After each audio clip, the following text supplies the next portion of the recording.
All right. Greetings and hello. What's up, everybody? Let me listen this back, make sure I'm actually live here.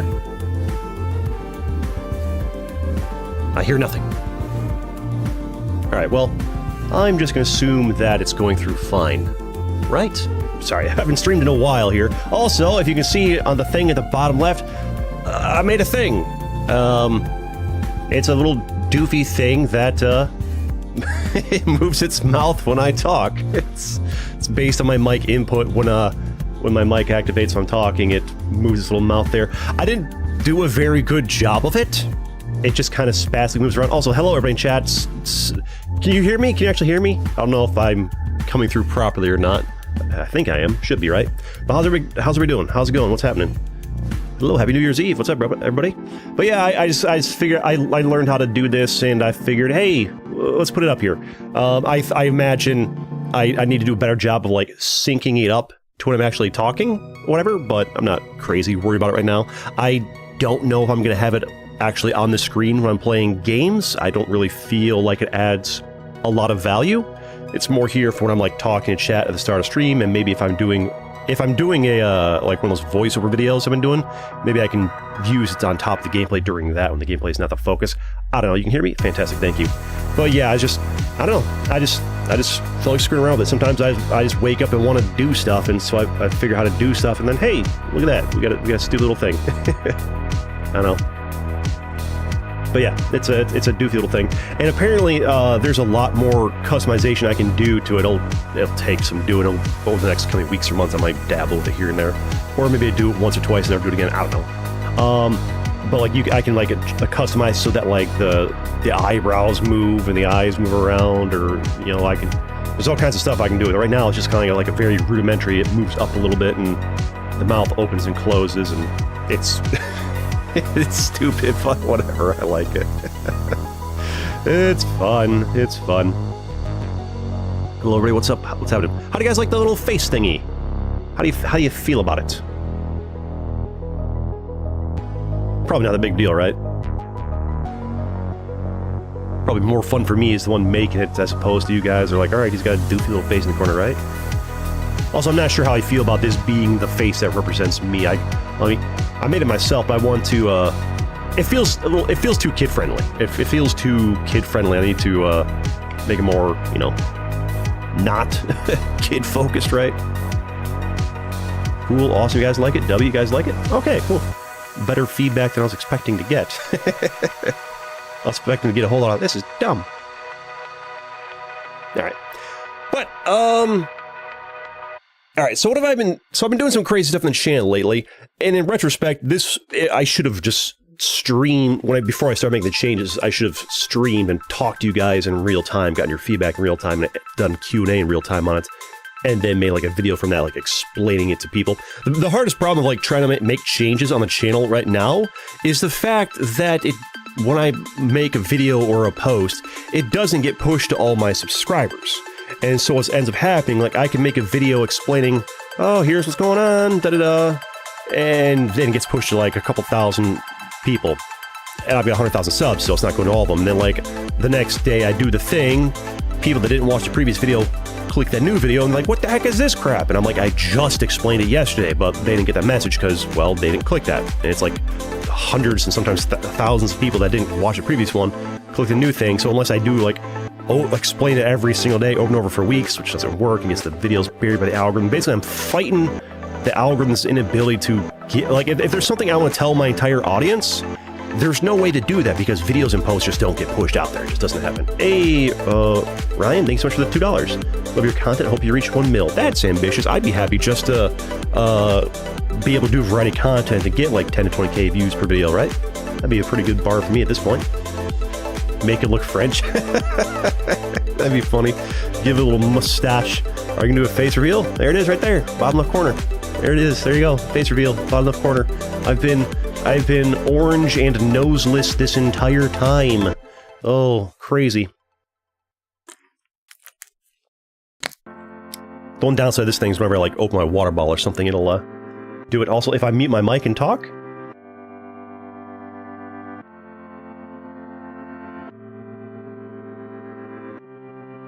it still picks up that I'm talking, even though, like, I was clearing my throat there. The mic didn't pick it up, but, like, the little face moving did, so I guess I can still have those moments where, like, oh, streamer muted. What's your risk rank? It's expert right now. I don't really play for rank. Real face? There it is. That's the one. What's that? Oh, that was the thing. It didn't show up. Sorry, I had the alert box shut up. That's a long delay in that thing popping up, but so thanks for... There should have been a thing in the top left there that popped up, showed your thing. I just haven't had the thing turned on in a while because I haven't streamed in a while, but thank you for the support. Appreciate that. CG's an orange square. Pretty much, that's what I am. But yeah, we're doing things on the channel lately. I'm going to be trying, this is not my first time trying to move away from the geography niche. I've tried this before to failure every single time. This is another effort in me trying to do it. I'm doing it a lot more aggressively this time. Well, it ended up being a lot more aggressively. It didn't initially intend it to be, but it ended up being that way. At first I thought doing non-gaming content would be the same as doing variety gaming content that's not focused on my main game. It would just get low views and there'd be no real negative feedback. People just ignore it. Turns out that's not the case. Turns out it got a lot of nasty feedback. Like, if you're a gaming channel whose main thing is Risk or geography games, and then you play a non-geography game, people don't really care, they just don't click it.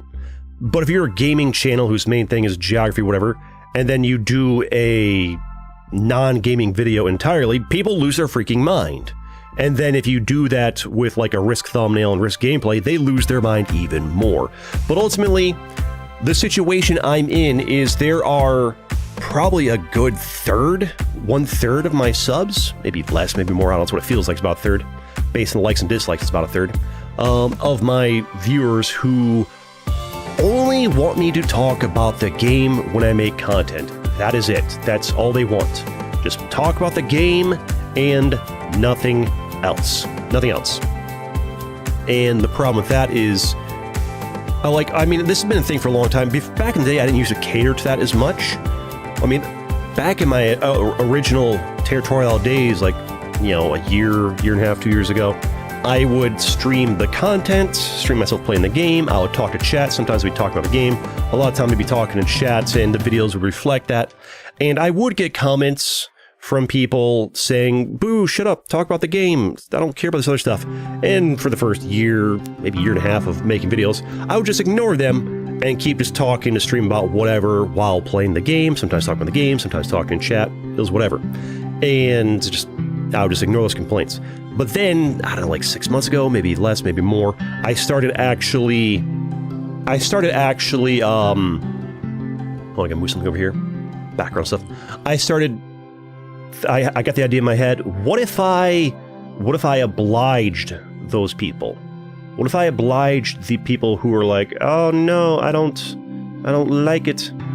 And so I started doing that, and the complaints started to go away, and I got less dislikes in the video. So I thought, okay, maybe this is a good idea. And I did it for a long time, where like when I make videos, I did my best to talk about the game and only the game. And it had positive feedback as far as I got less dislikes and I got less complaints. But the downside is, well, I've now, after like 6 months or something of doing that, I've attracted an audience that demands and expects me to talk about the game and only the game. So if I want to branch out into non-gaming content, they're losing their mind. If I want to play the game and mostly not talk about the game, they're losing their mind, at least about a third of them. Now, the people who have been around the channel for a while, remember the old days, miss the old days, or people who've like watched enough Risk and enough Territorial, and they're kind of like bored of me talking about the game. They want me to play other games. They want me to talk about other things. Those people are okay with it. So the majority of my viewers are on board with me. Okay, you can talk about the game, sometimes talk about the game, sometimes talk about other stuff, talk to chat, whatever. You can do non-gaming videos and talk about whatever, that's fine. Some people like it, some people don't. But yeah, since I spent the last 6 months kind of building a decent percentage of my viewers that just want me to shut up and talk about Risk gameplay, as I'm pivoting away from that, there's some pushback. Some people not liking it. Some people, some people who were like, no matter how I differently try to package it, they're just never going to be on board with it. The only thing they want from me is shut up and talk about the game, and that's it. And since I want to be a variety content creator for various reasons, one, because I like it better, two, because it's just a better career path as content creation, large potential audience, and three, geography niche is map game geography specialist is very niche, and I've reached like the maximum size as far as like potential channel views per day that you're going to really get on that. So I'm going to get on that. So it's time to branch out. I need to actually read chat. Geography is your favorite. You prefer those stories and you play the game. You should play Fortnite. I don't have the reflexes or aim to play Fortnite. Fortnite's something that kind of goes decent. If I could have jumped on the Fortnite train years ago, but that also has to say, I mean, that could get more, like if I was good at Fortnite and good at first-person shooters, that's a path to go to, but that's not my thing. And what I've learned from being trapped in Territorial for like a year plus of like, if you play anything else, you don't get views, and now I'm kind of moving to that scenario where like with Risk, if I play anything other than Risk, or like geography map games, I don't get views. What I've learned is that as a content creator, I don't enjoy being trapped. I don't enjoy being in a situation where I wake up and like, well, there's the games I want to play, there's the content I want to make, and then there's what they'll actually watch. I don't like being in that scenario. Now, ultimately, as a content creator, like you do have to like choose your niche or what your thing is. Even if I do variety, I'll have to like, I can't bounce from like, today I'm going to play a video game, then tomorrow I'm going to do a makeup tutorial. Like that's too broad of a variety. You know, I have to be variety within like, okay, I'm the variety guy, but like I do variety gaming with a focus on probably indie games for the most part. And then I also do variety non-gaming content, but like half it's talking about gaming news and half it's talking about drama. I don't know. I'll figure it out. You can try Lethal Company. I already did. There's a video on the channel. Yeah, like the playing huge games like Minecraft or Fortnite, the thing about playing huge games like Minecraft or Fortnite is that leans back into specialism, where if you look at like people like Ninja or whatever, they're trapped. They're trapped playing Fortnite, you know?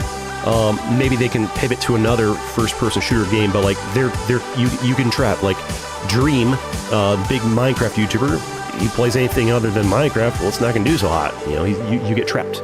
I don't want to be trapped. I've been trapped in the geography niche. I don't want to trap myself in something else. I'd rather just get up and be like, hey, do what I did today. Hey, I made a little avatar. That was fun. I found an indie game that seems fun. I'm going to play that. You know, I want to talk with chat about this idea or that idea. We'll do that. That's kind of what I think about, right?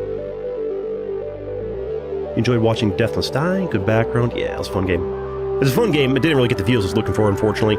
I'm realizing that I need to revise the way I make my videos. The way I've been trying to do them is like, all right, I'm going to play the game, get one run, and, you know, okay, just play Death Must Die over and over again until I get a good run, and that's the video, yeah. And it ends up being a huge time sink, and I don't, like, crank out the content I want. Because if I'm going to do variety, especially in, like, niche stuff, I have to compensate for the lack of popularity by putting out more videos. That's just how it works. If you look at a lot, or either that or you do insanely good editing, usually means hiring an editor. But even then, there's two routes. There's either the, I'm gonna like do something crazy in this video or show you something, oh, look at this crazy overpowered build I had, and oh, good editing, all that stuff. Or there's the other route of like, I'm gonna crank out like 3 or 4 videos a day, and here's today and tomorrow, here's 2 videos that are like 2 hours long on this game, and you can skim through, watch what you want, and then okay, but now then there's this game. And if I really want to lean into variety, which I want to do, that would probably be the focus. There might be some like light editing involved, like, okay, the first one was bad, just chop that out of the video or whatever, but, you know, I can't be spending half a day editing a video and putting out 1 video a day on a game that's just... There's certain games that, like, they're so niche, no matter how much editing or work you put into them, they're not going to get tons of views unless you already have an established audience watching for variety. And maybe that is a route to go down. But for now, what I want to do is just wake up, you know, turn on stream or just turn on the recording, talk about an idea, maybe browse through Reddit. Maybe I could like do, I'm thinking maybe, I don't know if I'll do it today, but like I could turn on the stream, got my little talking guy here, and then I, you know, go on Reddit, read a drama post or whatever, or look at tech news, or where the heck you guys like, look at gaming news, where the heck you guys want to hear about, and then react to that and talk to you guys in chat there. And then, when this stream's over, I can, splice that into a video, and then we go play a game. I play it for an hour or 2 or 3, and then that becomes like 1, maybe 2 videos, and then I play another game or whatever, and just make a session of it. And after the stream's over, I go through and do some posts on that, and we'll see how that goes, see how I like it, see how you guys like it, and it's something. I don't know if I'll jump straight to it, probably ease up to that. Today I'll probably just talk here in chat and play the one game. I don't know, we'll figure it out. Look, people will always be annoying. Yeah. You build it back up. Good YouTuber. You got your audience bands. Yeah, well, the thing is, I'm not actually losing... I'm not, like, actually losing the entirety of my audience. It's just, like, a small percentage. And the people that are unsubscribing, the couple hundred people that have unsubbed, which is not that many compared to how many subs I have, those are the people that would not have supported me when I moved to different games. Those are the same people that... they only watch for one game and one game only, and I have to talk about the game and only the game. And if I ever did variety, they were never going to support me in my transition over into variety regardless. So it's actually better for me to get them to unsubscribe. That way the algorithm stops showing my variety content to them, and that way they stop lowering my CTR, click-through rate, and stop. Like, basically, subscribers that don't click your content just tank your channel in the algorithm. So you want subs that actually are on board with what you want to do. Honestly, instead of constantly talking about going to variety, just take the leap and do it. Best not to delay it and to just go for it. I know people tend to talk like they know better than the YouTuber. And the thing is, I mean, maybe you do, but you don't know all the variables. Some of the variables are like, part of jumping into the variety and whatnot is you got to ease your viewers into it. And that's, if anything, I jumped into it too quickly. And I would have gotten a lot less pushback if I had gone back a week and a half and done it differently, where like I kept giving them their risk gameplay only commentary video a day, and then also gave them a second video that day of like, here's me talking about some random thing, and then eased them into it, and eventually did less and less of it, and just like eased the way into variety better, as opposed to either my option of what I just did or your option of like just jump straight into variety. It's either way. Like anyways, I'm not here to talk all the nuances of channel management stuff, and frankly, I don't even fully know all of it myself. Anyways, moving on. Play Rocket League, FNAF. Yeah, there's lots of games I can play. Hi there, silly block. Turn to Joe Kane. I don't know who that is.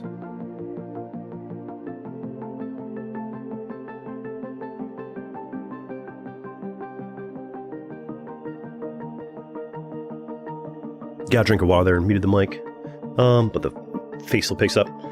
I'm not sure if you'll see any legal ramifications. Yeah, it's one of those things where I'm being overly cautious. You probably could just pull up a Reddit post on screen, showed it in its entirety, read it out verbatim, and realistically, you're probably not gonna have any legal ramifications because, I mean, technically, you do have a copyright on a Reddit post because anything you write has copyright, but like, I mean, even just like reading out a chat message, like this guy said 20 people are here, and I read out the phrase 20 people are here. And can this guy now sue me because I read what they wrote in chat? I mean, technically anybody can sue anybody for anything. Like, somebody I've never interacted with could like file a lawsuit against me because they looked at me from across the street 1,000 feet away and they didn't like the way I looked and decided to sue me because the way I looked was so egregious towards their eyes that I assaulted their eyes, and they are suing me for emotional damages. And you can make up any lawsuit you want for anything. Now the question is, will that lawsuit get laughed out of court? Is the thing. And the thing about the Reddit post is, like, are you infringing copyright by reading the stuff out, whatever? Technically, yes, but there also like, in order for a suit to have any, like, merit to it to actually, not get thrown out, are there, damages? Like, you guys type a message in chat, and I read it out, you guys type a message, and I read it out, then it's, gotta start reading chat there.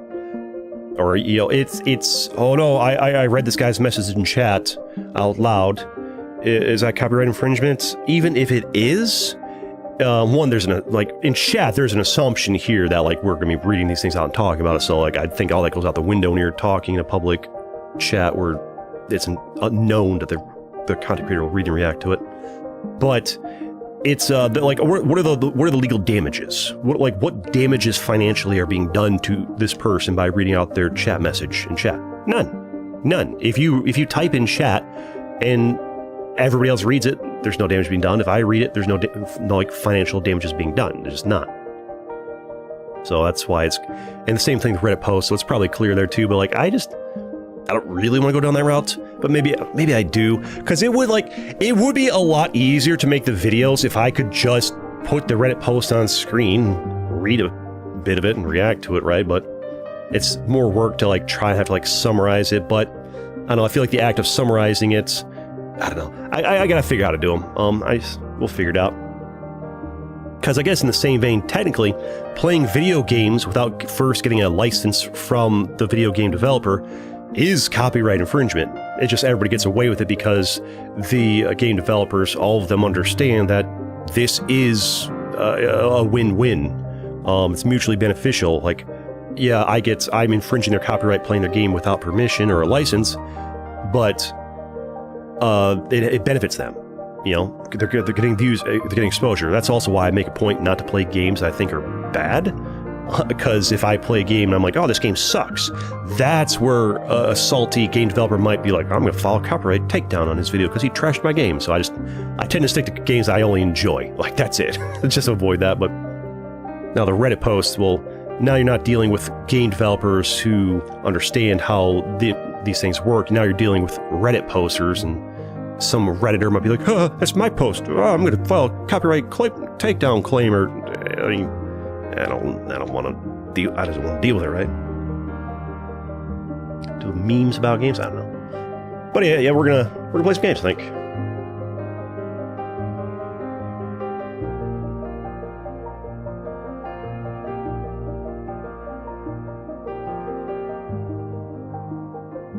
I've rambled about that enough.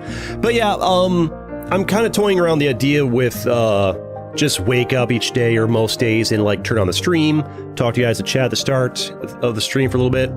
Maybe I can I could just try it today. I don't know if I really want to. What do you guys think? Should I like try and like do a Reddit react here? I mean, wouldn't be on the screen, but like, I mean, do I bring up the gameplay? I mean, I could do that. I could bring up some old gameplay, bring up one of my old videos. Probably an easier way to get footage to bring up one of my old videos. Put that on as the background underneath this little character here. This is footage to go. What if we tried that? What if we tried that? Set a list of games. Shall play versus vote. What game? That doesn't really work. The thing about getting like your videos to actually get views is you need to focus on like what's the hot and trending stuff. And most of the time when you ask viewers for suggestions, they're not recommending hot and trending stuff.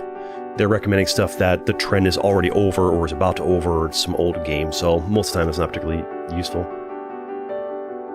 I don't know what to say, so here you go. Hey, Ryan coming in with a $10 donation. Thank you so much. Appreciate that. Hearts in chat for Ryan. Appreciate the support. Thank you so much. Very kind of you. Thank you. But thank you for the 10. Appreciate that. Everybody, hearts in chat for Ryan. Hearts in chat for Ryan. Let's see any hearts.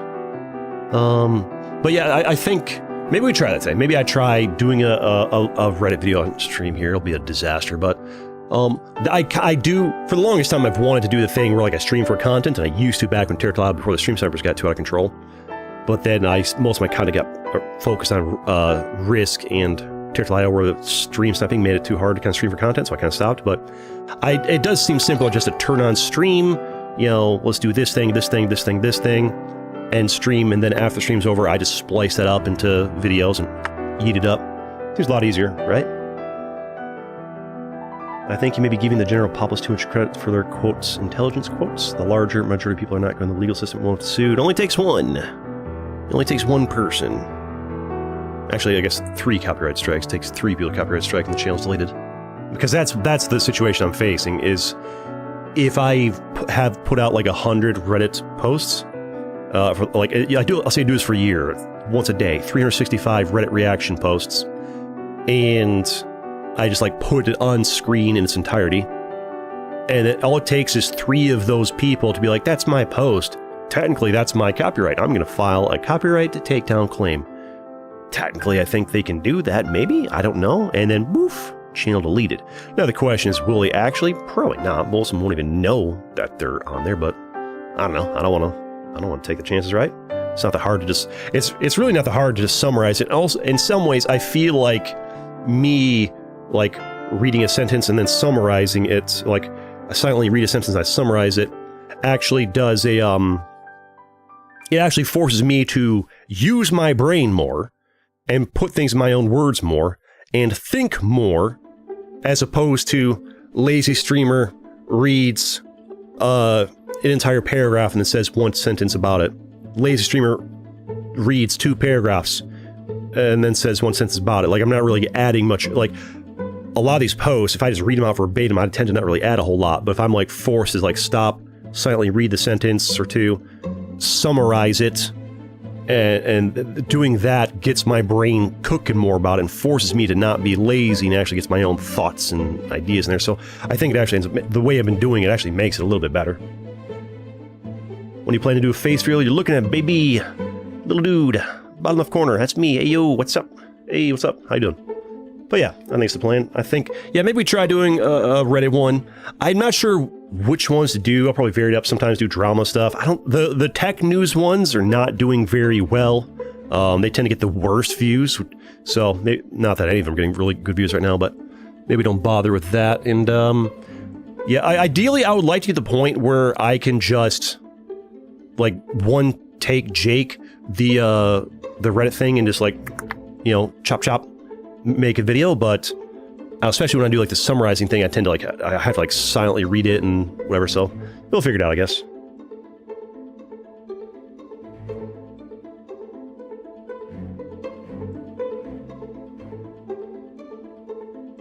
But I do like the idea of, because right now I'm looking at the clock and I'm like, my brain's automatically going, oh, it's been 27 plus minutes and you haven't even started playing the game yet. And I want to get away from that. I want to get to the point where it's perfectly okay for me to, like, I want to get my audience on board with the idea of, like, yes, I start the stream up and maybe for the first hour or 2, I'm not even playing a game and I'm just talking about stuff. And then after the stream's over, I'll splice some of that stuff up into here's a video, and then I play games for, like, because I like that idea. Like, I spend the first hour or 2 of stream talking to you guys, hanging out, chilling. We react to some Reddit stuff, whatever, talk about topical things, and then I can splice some of those into videos, and that gives me a couple of videos per day of like non-gaming content. So basically, first hour or 2 of stream, talk about stuff with you guys, with stuff, no gaming, and then that gets put into a video or 2. And then after that, for however many hours, 2, 3, 4, I don't know, play some games, maybe just 1 game that day, maybe 2, and those get spliced up into probably longer videos, and then I'm just cranking out 3 or 4 videos a day on the main channel, lots of variety, and we won't be doing a whole lot of, alright, time to get our daily risk in, because it's not a great way to build variety. It'll be more of a, alright, here's this new free game, Few Nights More Genesis, I found 5 minutes before stream, looks fun, it's on the popular trending page on Steam. I'll give it a play and see how we like it, and just play for a couple hours and just make one long video of it and just toss it up, and I mean, make sure, I can go through and like edit the first 15 minutes, make sure if I spent 15 minutes like menuing and stuff, I can edit that out of the video, right? But just slap that up real quick, and those that like it, and those that don't, and we just toss it up and see how it goes, and we work with that, and who knows, maybe in the future, like, we decide, well, editing is good, and I can do the whole same thing, but then spend a couple hours editing some of the videos after the stream. I don't know. We'll figure it out. There's going to be a lot of trial and error. I've been doing, my whole thing as a content creator all along that I've been doing this is trial and error. We try this to see how it works. We try that, see how it works, and learn as we go from the successes and the failures. And this is just me continuing to do that. Just the reason why people are like not used to it is because, well, it's a little more dramatic trial and error that I've been done in the last few months, basically. It's possible. I watch channel r/. She posts every day. It's always Reddit content. Oh yeah, I mean, there's definitely the thing where you can get away with it. It's. I mean, there are people that literally steal content. So there's a whole thing about Sniper Wolf where she was reacting to Reddits that she didn't have permission to react to, not showing their names, not giving them credit or anything like that. And there's all that drama about it. And she's been getting away with it for a long time. But Legal Eagle made a video about it saying that technically it's illegal. If you do not have permission from the creator of the content, it is illegal. Now, you can do fair use, but for it to be fair use, you have to follow the de minimis rule, where you have to use the minimum amount necessary to make your point, which in the case of Reddit posts, like if you show the entire Reddit post on screen, that's not de minimis. If you read the entire Reddit post out verbatim, that is not de minimis. So, like, legally speaking, no, it's like r/. It could easily get sued by Redditors. Now, would it matter? And it's also one of those things where, like, okay, maybe you do put those up there, and maybe you do get sued by the Redditor. Like, what is that lawsuit going to amount to? It has to, like, they can't just sue you for $1 billion because you read their Reddit post. They have to give, like, an amount based on damages. And there is no financial damages to reading out a Reddit post because they don't make any money off Reddit posts. You don't make money off of Reddit posts. So unless there's like they're suing you for, oh, he read out his Reddit post and now my life is ruined, emotional damages, like, I don't know. But then again, there was that whole thing with, what was that one guy? There was some dude who was like, the guy, the frogs guy, the gay frogs guy, that meme guy, Alex Jones, that was his name. He got sued for millions because he was saying stuff about the Sandy Hook people, and they took him to court for I think it was emotional damages or something, and they won, and they got him for millions. So the whole emotional damages thing is like actually very legitimate. So I'm not looking out here to, like do a Reddit React post, make fun of a Redditor, and all of a sudden this dude sues me for $1 million and I'm ruined forever because I hurt some guy's feelings on the internet reacting to a post, right? So you know, I'm not looking to play that game. Yeah, you can play that game and get away with it, and you probably will get away with it, but I don't want to be that one guy who doesn't get away with it, right? You know? How do you play games as a cube? That's a good question. I don't think I'm actually going to have the cube on the screen when I'm playing the game. I don't think it really adds any value to the gameplay. This is just more for when I'm talking and stuff, right? Follow your dreams. Follow your dreams. Need some water.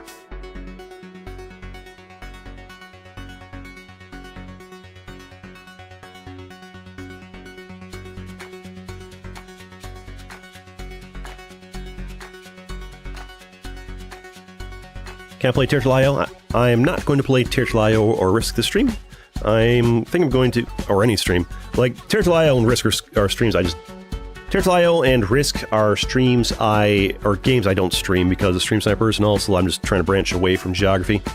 Alright, so let's do let's try it. Let's just try it. Let's wing it. Let's try doing my Reddit React things here. I need to get some gameplay in the background. I'll go through some of my old videos for footage, I guess. Go to my channel. Scheme for an old video, I suppose. How do I mute the tab? Site, sure. Let's go through some of my really old stuff. What are we gonna watch? A toss-up. That'll make it hard for me to focus, right?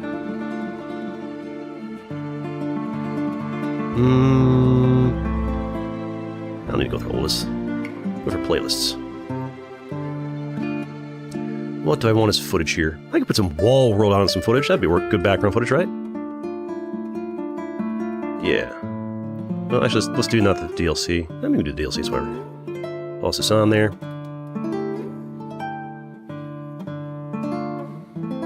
Find the starting point.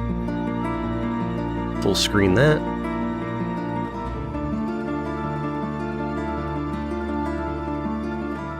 Alright, now we need a, wait, how's it gonna work?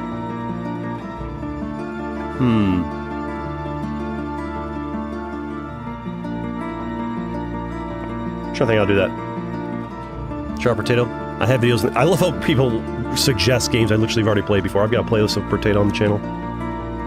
How am I going to capture this? Because I have this full screen over here. If I bring the other one covered up? I don't know. Let's try. Let's open a window capture.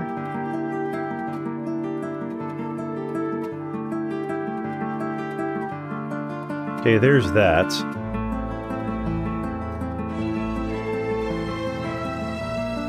There's that.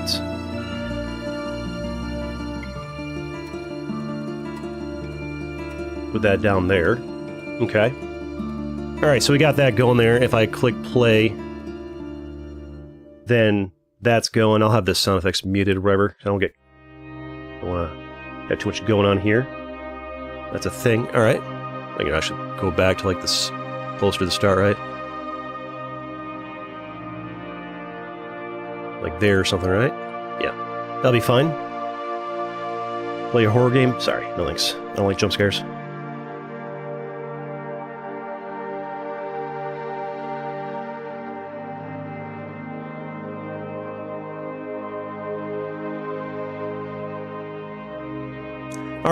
Alright, so we got that going.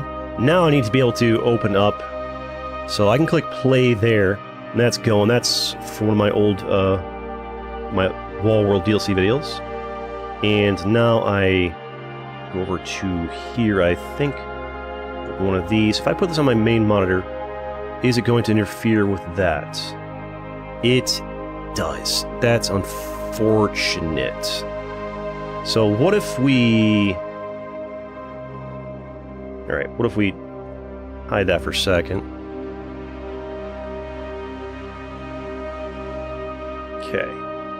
So that's not working. We're figuring this out as we go here, sorry.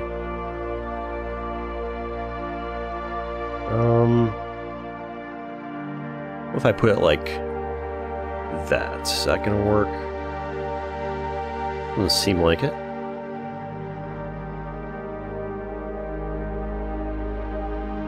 Try doing this. Need a third monitor, only got two.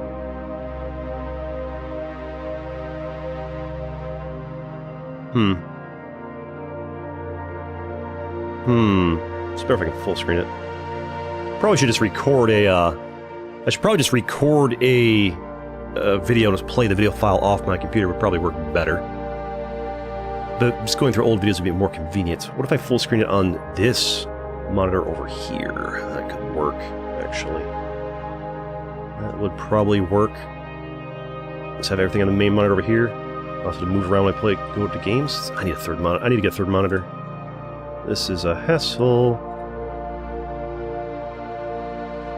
Alright. Well, we'll figure it out for now. Over here. Full screen it over there. That works. Sorry about all this. And then we do that.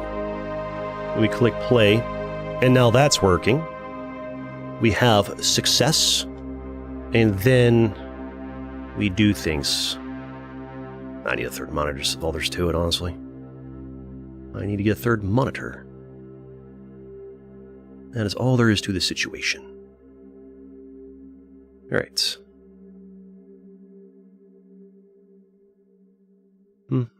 Hey, stop clicking stuff. Alright, sorry, I'm just... If I'm gonna be doing... Like, this just might be, like, the norm for I'm doing my streams, is just, like, figuring stuff out while I'm doing it, and... You know... Just gonna chill. Sometimes I figure things out, right? Just gotta chill sometimes, I think's what it's gonna be. Alright, we got chat. We're here. Ta-da! And now that's working. Yeah, I need to hook up a third monitor. I think I've got a third monitor lying around. No, I lent it to somebody, and now it's gone. There, run it back. Alright, so that's fine. I open up this window. And then you can be where I look at the Reddit stuff, I think, would be an option to do. Yeah. Doesn't seem to be interfering with that, alright. I can even full screen so it's less distracting. No, because I won't be able to talk to you guys. On this side. On this side. Alright. Now we go to Reddit.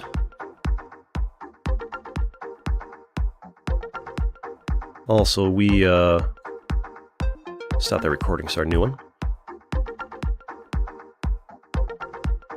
Alright. Okay, now we're gonna do a little Reddit React stuff. Browse Reddit, look for an article.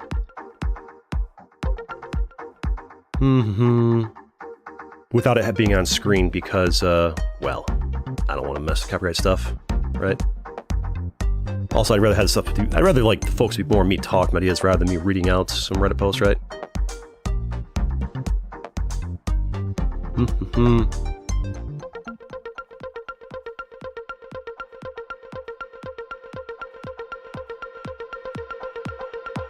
Let's go. Alright, gotta find something to talk about here.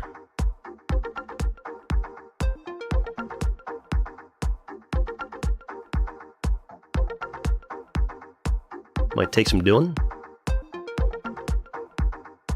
We went to r/gaming. Is there like is there an r? Do you guys know of like any like r/gaming news? I'm going to r/gaming, and it's not really much in the gaming news category. It's like games I completed this year. Oh, my units mean no harm.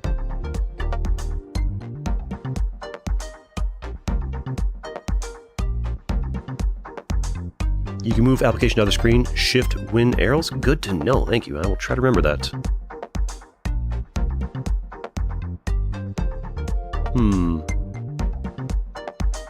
Yeah, r/gaming doesn't really have a lot. Is there an... Let me just type in r/gaming news. Maybe it exists. Probably, right? It is. It does exist. All right. Anything you're particularly interesting to a large, broad audience? Fallout 76, 17 million people getting more content. I don't think that's... Unless they're interested in Fallout 76, people aren't going to watch, right?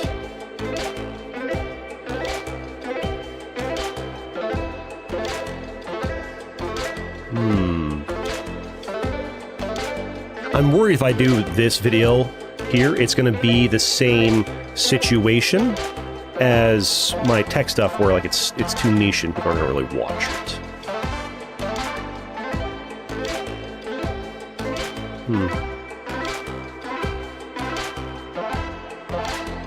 Honestly, I just kind of like doing the drama stuff.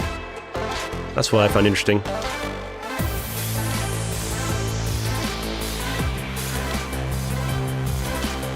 Not particularly popular. I mean, it gains a few subs. I just like it. Maybe I just accept that I'm a gamer that enjoys reading up on drama. I don't know why. I just like, I'm going to Reddit. I'm going straight to Am I the Jerk and reading up on drama stuff and giving my thoughts because I don't know why, but I'm having fun with that. That's kind of a good time for me right now.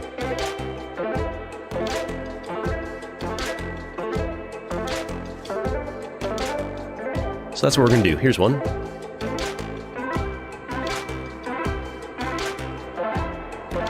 Am I the jerk for expecting my date to cover the cleaning costs of a dress they ruined? Oh, I just read it out verbatim. I should summarize it right. Don't want to go that wrong. There'll be a lot of pausing here while I read silently and try to figure out how to summarize my head. It's a bit stop and go here until I get better at it.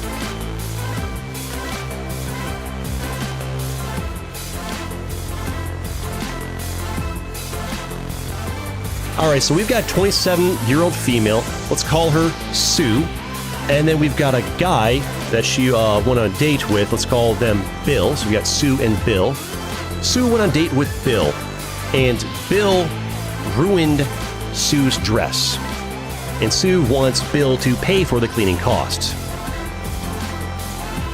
They've been dating for a couple months. And they went to a nice high-end restaurant for a date. She was going to wear a nice dark blue dress, but he specifically asked her to wear a different white dress. Which is interesting. She's never had a guy ask that. Oh, he asked because her white dress matched his outfit. Okay. I've never thought about asking a date to wear an outfit that matches mine. Not once. Oh, it was the white dress was a gift from her late grandmother and was very expensive. So she didn't want to at first, but she did eventually agree. On the condition that they don't go anywhere where something might get spilled on it.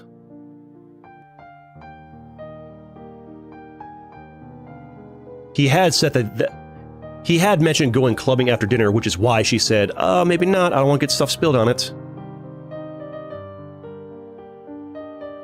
And in response, Bill said, sure, we'll just go to dinner and she can change out of it before anything else. I guess since they're going to a high-end restaurant, Bill wants them to both look good and match because he's very concerned about that. It seems weird to be like, oh boy, let's go to a nice restaurant. Our outfits need to match. All right, okay, fella.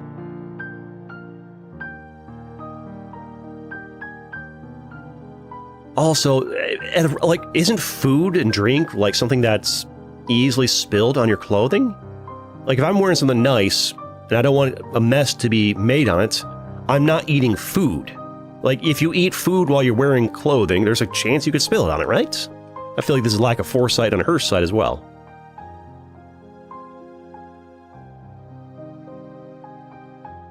The evening took a turn for the worse because he spilled red wine all over her dress on accident. So Bill is a klutz.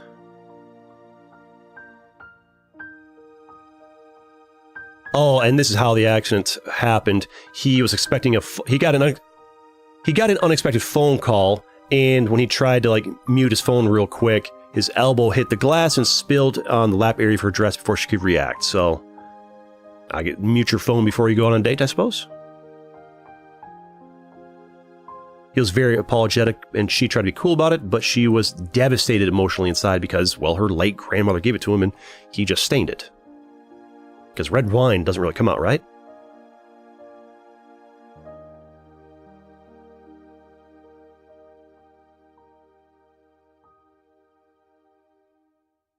So later on, she mentions to him again that the dress was really expensive and asked if he would help to clean or replace it. Wait, replace it? Hold up. Hold the phone. What is this about replacing? I thought half the importance of this, or most of the importance of this, is the fact that it was a gift from Sue's late grandmother. So I want to know, why is Sue even suggesting replacing it? Cleaning it, sure. Replacing it, what? Then the replacing is just something that you bought. It's no longer a gift from your grandmother. That doesn't make sense to me.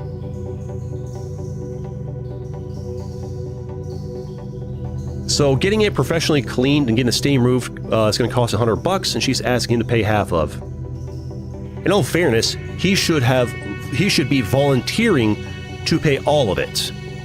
That's my thought right there, right off the bat, is you pressure her to wear this dress. She's concerned about getting a mess made on it. Guess what? A mess got made on it. It was your fault, accident or not, his fault, accident or not. My due should be right off the bat, oh my goodness, I'm so sorry. The second he spills that red wine on her, the second happens, he's like, oh my goodness, I'm so sorry, I will pay for that. Send me the cleaner's bill, I will pay for it. That's what should happen right off the bat. She never should have had to ask, he should have volunteered right away. Interesting. So when she suggested that they split the bill, he got defensive. And he started arguing that it was an accident and that Sue's being unreasonable for expecting him to help pay for that. She's not even asking him to pay for all of it. She just wants him to pay half. And so he's defensively saying that it's her fault for wearing out knowing it could have happened. This is... Bill seems not cool. I mean, I get it if Bill's really hard up financially speaking and paying $50 is gonna mess up his ability to pay rent or something. I can maybe kind of get it, but still, no. You pressured her to wear this dress. You spilled the drink on her. Now, Sue feels like it's a matter of principle.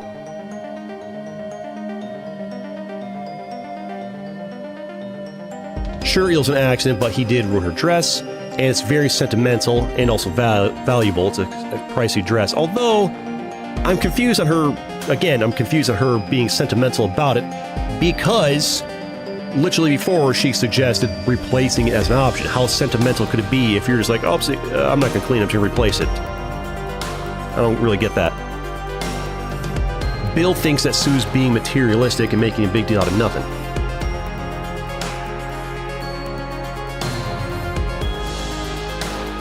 And Sue's not sure how she feels about the reaction, and she is wondering, is she the jerk for expecting him to pay for half the cost or cover the cost or whatever? Now, my immediate thoughts, I've kind of gone over it already, is that Sue is not the jerk. In fact, I would say that Bill specifically is the jerk. The moment he did not step up, and is it being a jerk, or is it just like messing up? He messed up. He messed up by, one, pressuring her to wear a dress she didn't want to wear because it matches your clothes. Like, who cares if her white dress or blue dress goes with your outfit or not? Like, I don't even think like that. I don't think most people do. I don't think most people are looking around the restaurant and be like, oh, her blue dress doesn't match up with his white long sleeve button down shirt. Like, who's thinking like that? I don't know. As long as your clothes match themselves, right? So that right off the bat is just kind of weird. Now, he spilled like, anybody can have an accident and bump something on the table and spill wine on themselves or the other person. That happens, it's unfortunate, but it happens. But realistically, as soon as he spilled, he should have just immediately volunteered to pay for the bill. Like, because everybody knows that red wine stains. It's a white dress. You ruined your dress. Volunteer to get it cleaned. Pay the cleaning bill.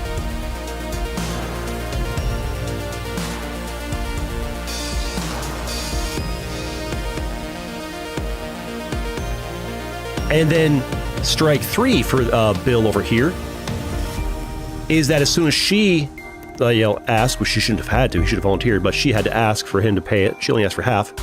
And he starts getting defensive, saying, I should have to pay for it. It's your fault for wearing it. So not only did he get defensive, he also started placing blame. So he got defensive, strike 3. And then strike 4, he began placing blame on her for wearing it out, knowing that spills could happen. So that's like 4 strikes against this Bill guy that she's been dating for a few months.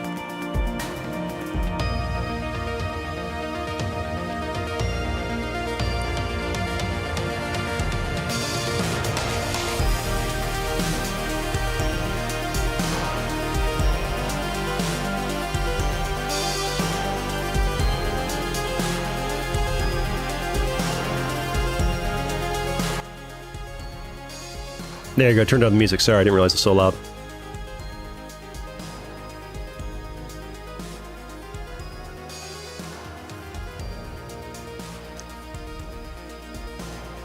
So I would conclude, no, she's not a jerk. I feel like she's being perfectly reasonable. She's actually being very fair. She would be perfectly justified to expect him to pay for all of it.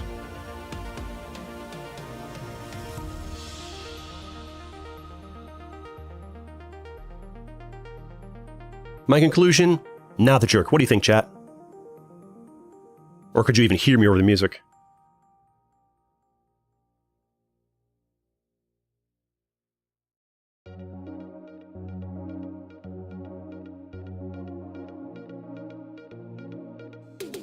Not the jerk, not the jerk, not the jerk, not the jerk. Everybody unanimously agrees here that Sue's not the jerk.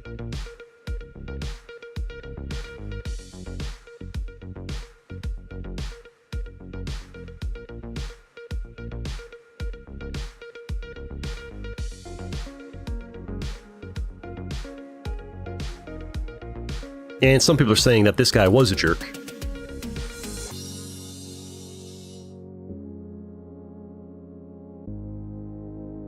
Sometimes these stories, they are both in the wrong. Do you think that's the case with this story?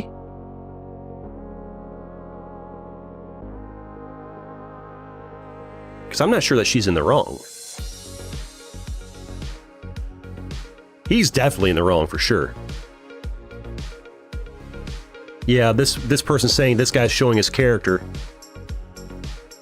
And is found wanting. Yeah, just like get rid of the guy is what they're saying.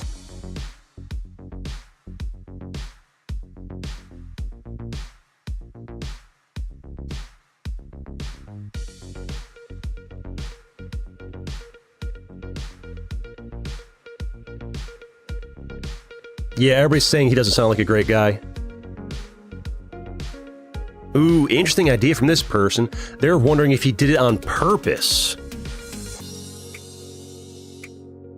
This guy's over here brainstorming. Maybe this guy did it on purpose as like a red pill test. Spill wine and ruin your dresses, your date's dress, and see how she reacts.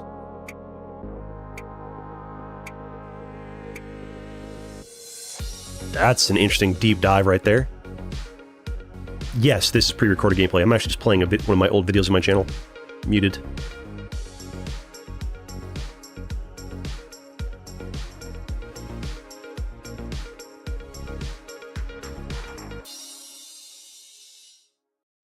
Yeah, the guy's a giant walking red flag, is what it sounds like. Sue's not the jerk, Bill probably a jerk. Court adjourned. Let's do one more.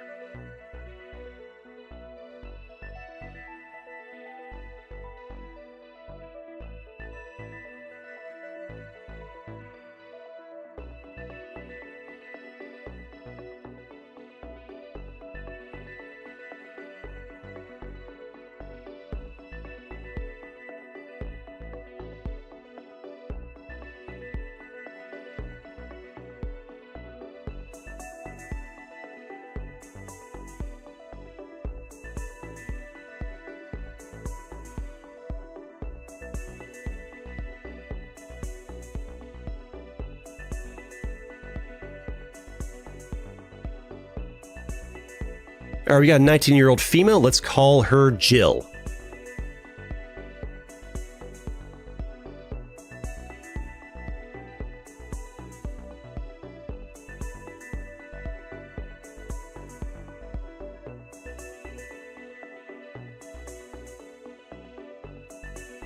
Jill told her parents to figure out their own crap, and Jill went ahead and booked her own flight and hotel is the title of the post.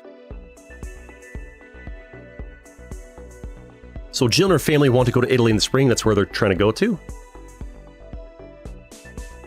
But they've got conflicting schedules, probably because of work or whatever. So Jill's going to be leaving 5 days before them and coming home 4 days after they arrive. So their vacations are not linking up perfectly.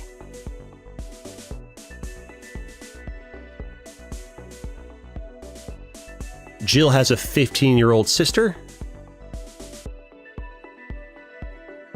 Let's call her Jane. Jane was supposed to fly out with Jill, the poster, and then go home with their parents, so it would have been like an extra long vacation for Jane. But their parents are, I guess, are procrastinators and they haven't gotten around to figuring out their, like, plans or whatever.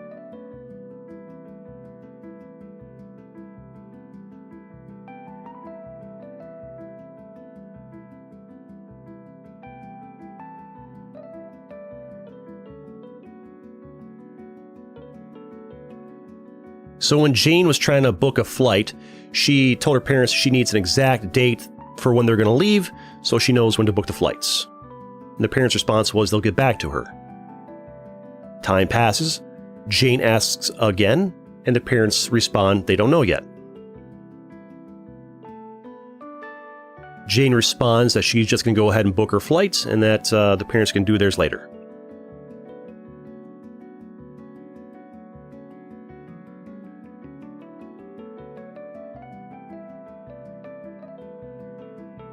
Time passes, the parents figure out the dates that they want to have their flights, there and back on.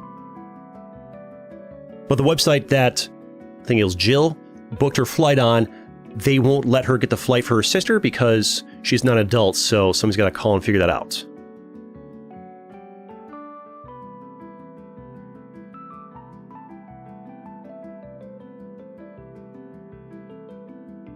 So that seems to be unresolved. Now Jane starts talking to her parents about hotels.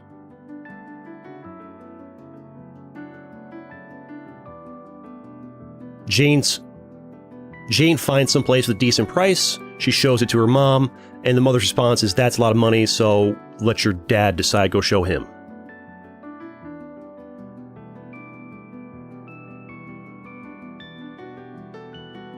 Which Jane knows is going to be a problem because the dad likes to wait until the last minute to book a hotel. One time he booked a hotel when they were literally already in the car driving towards the vacation. So he really likes to wait until the last minute. That's crazy. We're going on vacation. We'll get in the car and go there. All right, get your phone out. Get us a hotel while we're on the way. That's crazy. Well, if there's no hotels available, my dude? What if you could have gotten a better price by, like, booking ahead?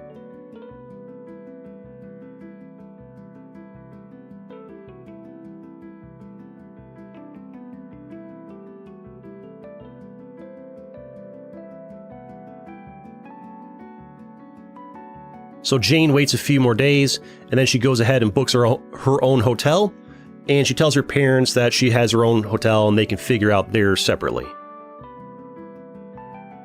And the parents respond by saying that Jane, I think, what is it, Jill Jane, the 19-year-old, the poster, the one who's trying to, like, don't use two J's for names in the future. I'm mixing the names up in my head. The 19-year-old, the poster, the one who's trying to book the hotel and whatever, the parents of her are saying that she's being impatient, controlling, and trying to ruin their trip, their experience. And the poster, the 19-year-old, is asking, is she being a jerk for telling her parents to figure the crap out and that she's going to just take care of her own stuff? This one's a little bit trickier. One, it depends how you worded it. It also depends how they spoke to you in response to you taking initiative on your own.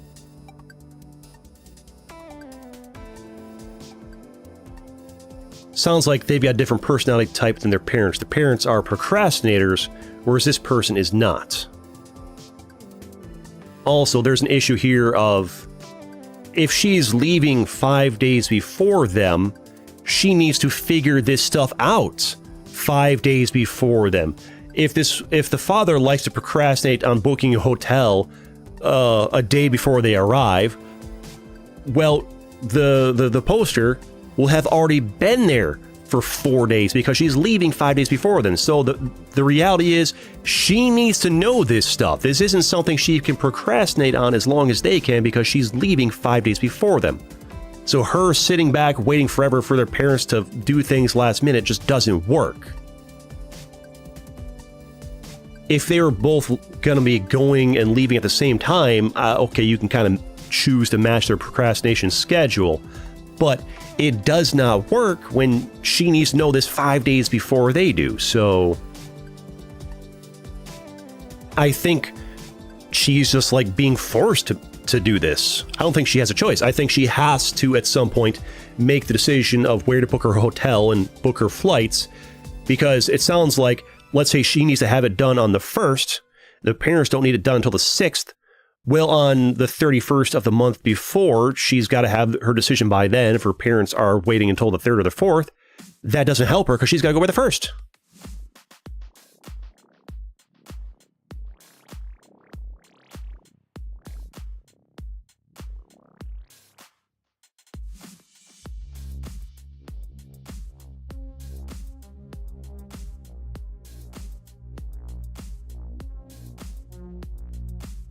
It's hard to know without knowing exactly what they said and what was said precisely back and forth, but I would say probably not the jerk. It sounds like their parents' nature of procrastination is forcing them to have to book their own flight and their own hotel, regardless of what the parents do, because the parents are just going to wait too long. The parents are just going to wait too long. That's all there is to it.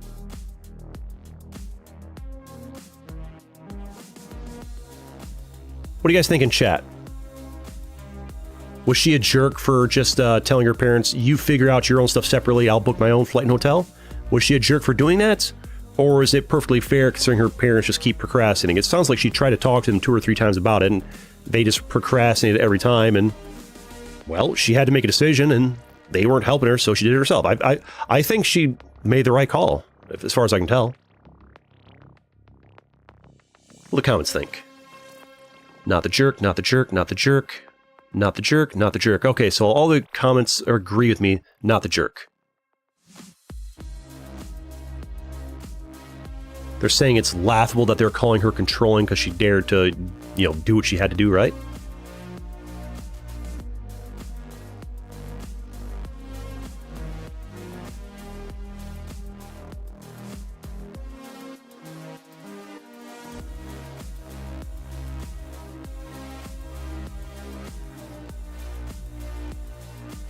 Yeah, this person's saying that the parents sound, like, annoying to deal with.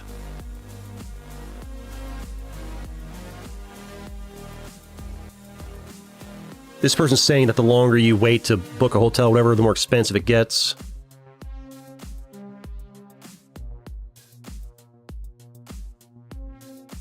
This person's saying they're a former hotel worker, always book ahead for hotels, always. You never know when there's going to be an event and they're sold out.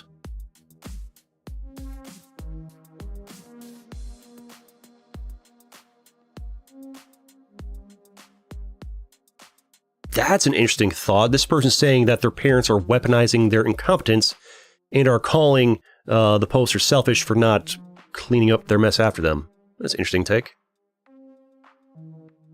Yeah, this seems to be actually a little more simple, open and shut case of no, she's not the jerk. Her parents are acting less mature than she is, as far as like their way of procrastinating. You don't expect, you know, the child to procrastinate and the parents to be on the ball, but in this case, it's the other way around. I guess it's just different personality types, I suppose, but yeah, I think she's not the jerk. Court's adjourned. That's all I got. See you next time. All right, there we go. That is the video. You're reading the comments? Yeah, I read the post. I'm also reading chat, but nobody in chat really said anything that was like relevant feedback for this particular one, so I just focused on the comments. I was gonna read the comments anyways too. Just trying out live. Should probably end that recording, right? All right, that is 2 drama posts in one. I can make one video out of that. Add that later. Yeah, see how it is.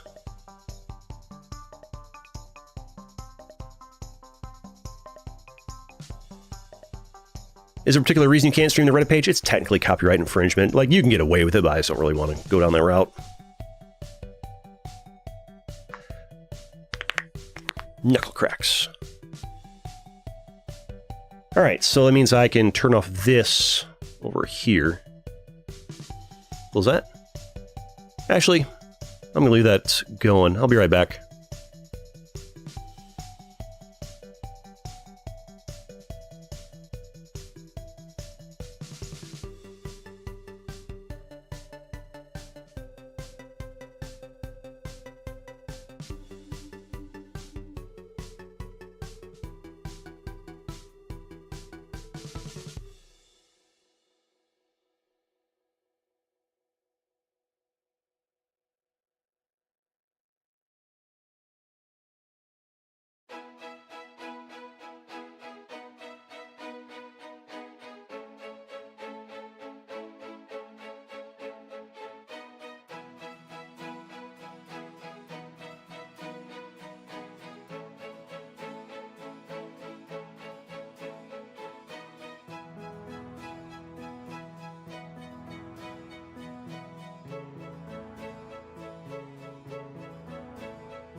Alright, I'm back.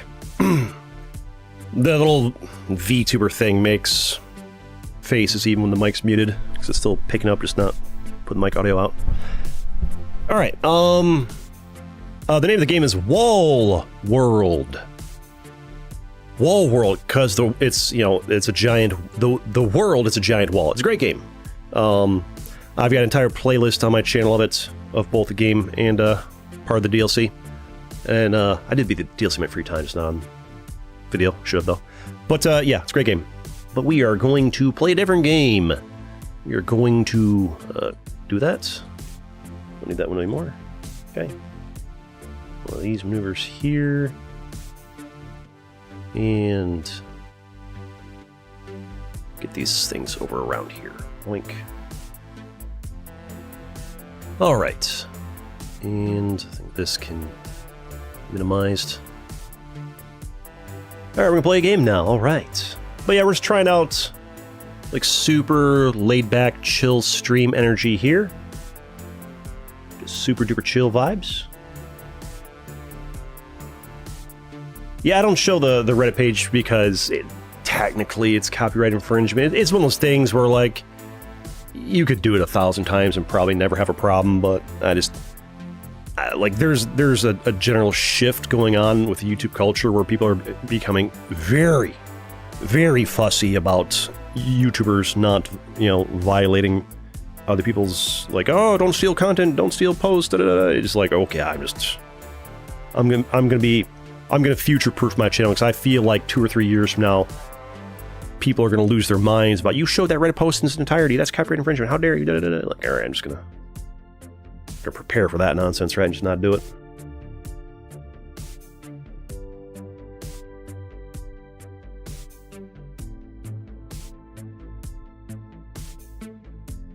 You're free to ask whatever questions you want. I don't respond to most messages anyways, so no harm in trying, right?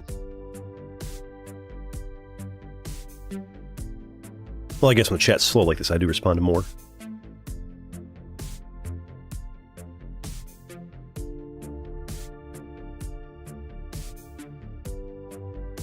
Alright, let's get this new game open and cooking.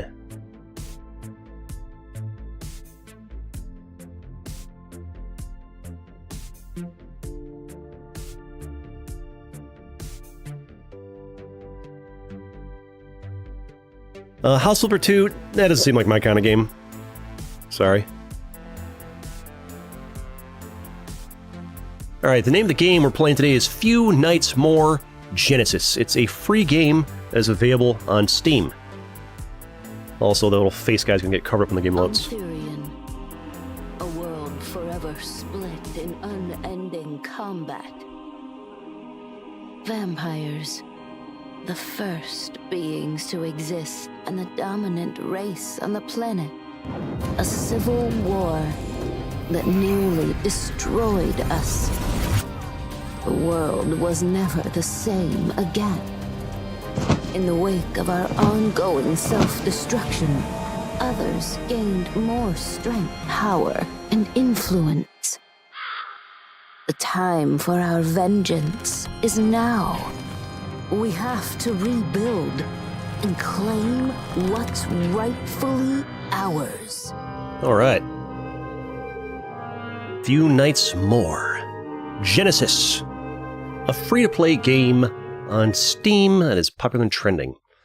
Disclaimer, welcome early access, bugs, stuff like that. It's gonna be, yeah, it's early access, okay. Alright. Is this capturing the screen there? It sure is. How many gigabytes of RAM does your PC have? I don't remember, but it's a lot. 16, 32, something like that. Settings. You'll have to let me know what the volume is, guys. Key bindings. Combat actions 1 through 9. Castle zoom in. Combat. Oh, this has got one of these weird things. I never played League of Legends, so I'm not used to these kind of like key binds, but I'll have to get used to it. QWER for Trinket 1. Trinket 4. So these are trinkets 1 through 4, or zoom in, zoom out.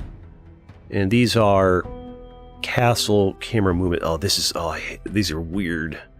I'll have to get used to it. Select, right click to move Lord. Castle zoom in and out. Okay. Alright. We get it. Interesting little game for the category free? Yeah.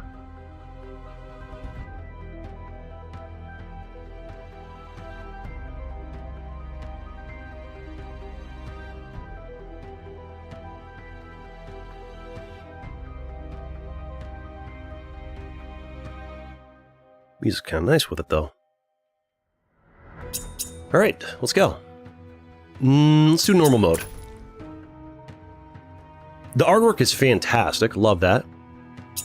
Description. Velka does not prefer to fight in the front lines, instead using her magic to buff and help her minions win fights for her. When it comes to encounters she can't avoid, however, she has an inherited Shape of Fate ability to deflect any incoming spells. So she's a summoner. She's a summoner, and she Shape of Fate deflects spells. Clan Palin starts with 1 intelligence, 5% dodge chance. Noble buys rooms, items, minions, and traps with a 15% discount. Collector has a 20% chance to find rare and 5% chance to find epic decors. Misunderstood starts with 3 terror points. I don't know what terror points are. This is nightmare type of controls people use WSD movements. Yeah, I mean, I'm used to WSD's movements, so I'm not sure you actually control your characters. I think there's like a strategy game where you top down tell them what to do. I'm not sure you're WSDing anybody at all. I don't know. Look into the mirror to shape your fate and gain a random amount of power magical armor. Shape of Fate. So over here it says Shape of Fate deflects incoming spells. Over here it says Shape of Fate, you look in it to gain random power magical armor. I guess the magical armor is what deflects the spells. So, if I add to my wish list and unlock 2 characters, well, the first time we're playing it, we can just play this character is fine. No radiance, I don't know what that means. I'm just gonna click continue. These different spots we can do. Let's just do the default one. Blood, School of Virnir. Comes with a blood pool. Don't know what that means. I guess this is like the castle. Can't talk. I guess it's the castle we're choosing. Lord gains 0.1% critical hit chance for every blood left at the end of every turn. So we want to gather blood, I guess? Adds 5 blood for every leftover AP at the end of a turn. So if you don't spend all your action points, AP's action points, you get some blood. And then next turn, if you got that blood hanging on to it, you get better crit chance. Okay. Blood Lance. Send forth a Blood Lance which deals magical and physical piercing damage and gives blood for every enemy hit. Alright, so magical and piercing physical damage. So just by attacking we get blood. So you don't attack, you save your points, get blood. Attack enemies, get blood. So we're kind of like a vampire situation. Hey, KFC, how you doing? Welcome in, what's happening? That's a Bob70. Hey, thanks so much for that, Bob70. Appreciate that. What's that 5 there? I don't know what that is. Thanks for the stream, CG. Hope you're having a good day. Hey, appreciate that. Hope you're having a good day too. Thanks for the donation. Get some hearts and chat for KFC. Get some hearts and chat for KFC. Thanks so much. Appreciate that. Ah, let's celebrate their 5th super and live stream. That's what it is. Gotcha. I was wondering where that 5 is. That's new. Thank you so much. Not so many hearts and chat. I think everybody's kind of dipped out because they don't like me reacting to Reddit stuff. WKFC. Commit. Alright. Act 1. Night 1. Base tutorial. Your goal is to survive all the nights and defeat the last boss. You will lose if your hit points or coffin hit point reaches 0. Coffin room. I don't know what this is. During the preparation screen, you can manage your castle and adjust Lord skills. When you're ready, go ahead and click 1 night more to begin the invasion. Alright, what's this? Hey, there it is. Thanks so much. Alright, thanks to KFC for that, but thanks so much for that donation. KFC, appreciate it. Thanks so much. Alright, so we have... So this... There's my... Oh, you can still WC to move your camera around. Kind of, yeah. Alright, so we have all these rooms. 1 night more. I don't know what I'm supposed to be preparing or how. So what if I just clicked 1 night more? Are you okay with the skills setup? I don't know how to adjust my... Sure. This is an early access game. So far the tutorial seems a bit lacking. Base tutorial. You can move your lord by right-clicking on any room. Note that you can move your lord freely during preparation phase, but once the invasion starts, you can only move by using your movement speed. Okay, that's like your move. Movement speed gives you movement speed every invasion turn. You can save up these points between turns if you don't need to move. Gotcha. Alright, so I guess I'm in invasion phase now. How do I tell? Night 1, turn 1. I mean, I ended, so yeah, it says enter. We're in invasion phase right now. Are these... Those are bears. Where are the monsters going to come from? How do I defend? What do I do?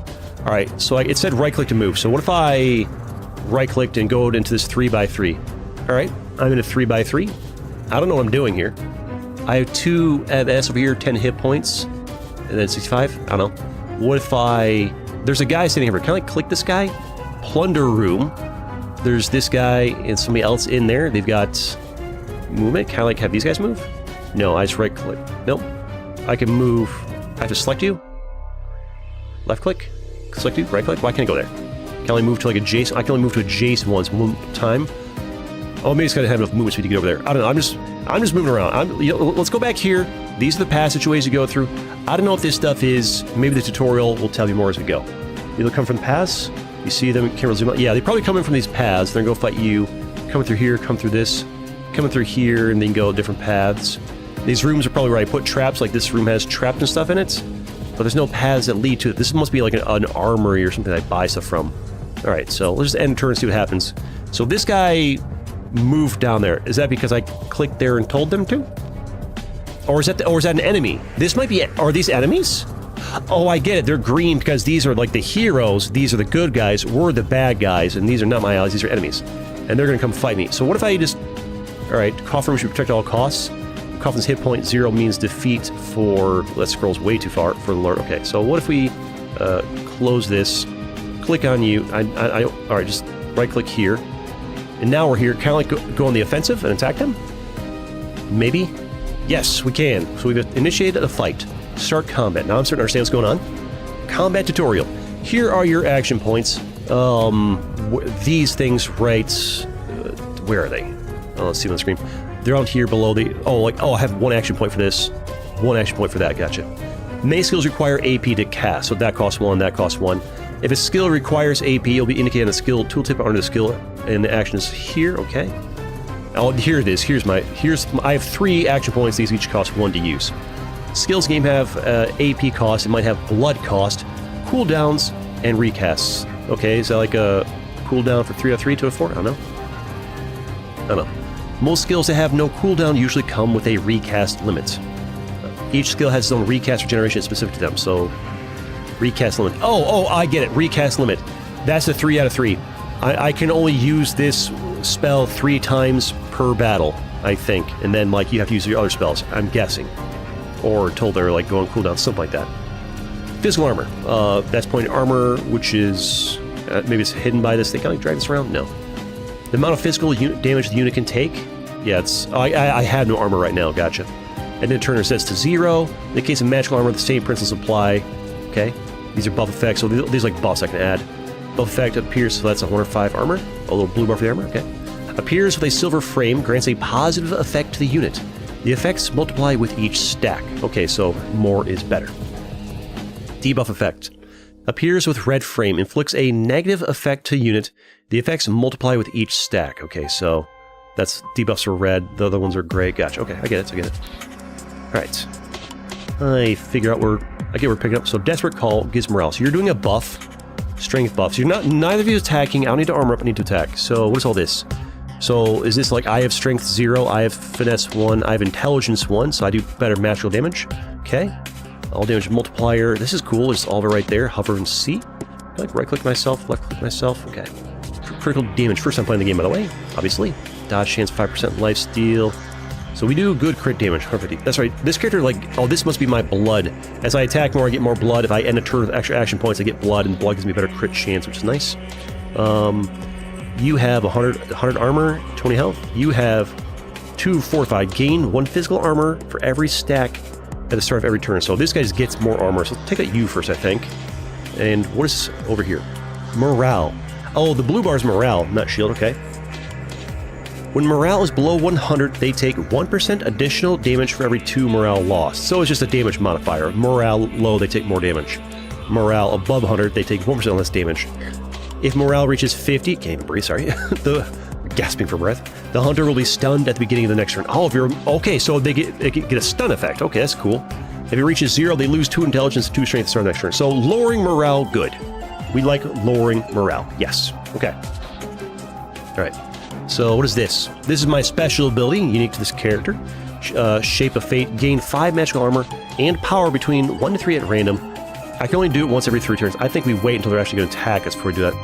Power, gain 5% all damage, multiply for each stack. So it gives you a little bit of protection.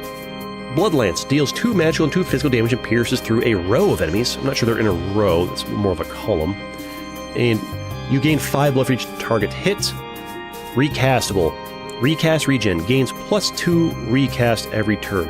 So you can probably use this multiple times per turn. So if I use it 3 times this turn, next turn it'll gain 2 usages of it back. Gotcha. It costs 1 AP per use. Okay. Gargoyle Skin. This is my defense. Prevents physical damage by gaining 3 physical armor and 5 blood. This just seems better than this, but this has like no action points cost, so this is just like a freebie, right? Okay. Alright. Your audio just cut out. Is the audio cutting out for anybody else, or is it just that one person? That's the question. I mean, sometimes if I like mutter to myself or look away from the mic when I do, it'll cut out. Recast regen gains +1 recast per turn.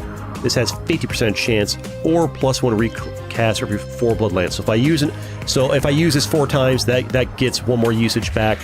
All right, so that's kind of cool. I like that. Audio's okay? Good. No, thank you.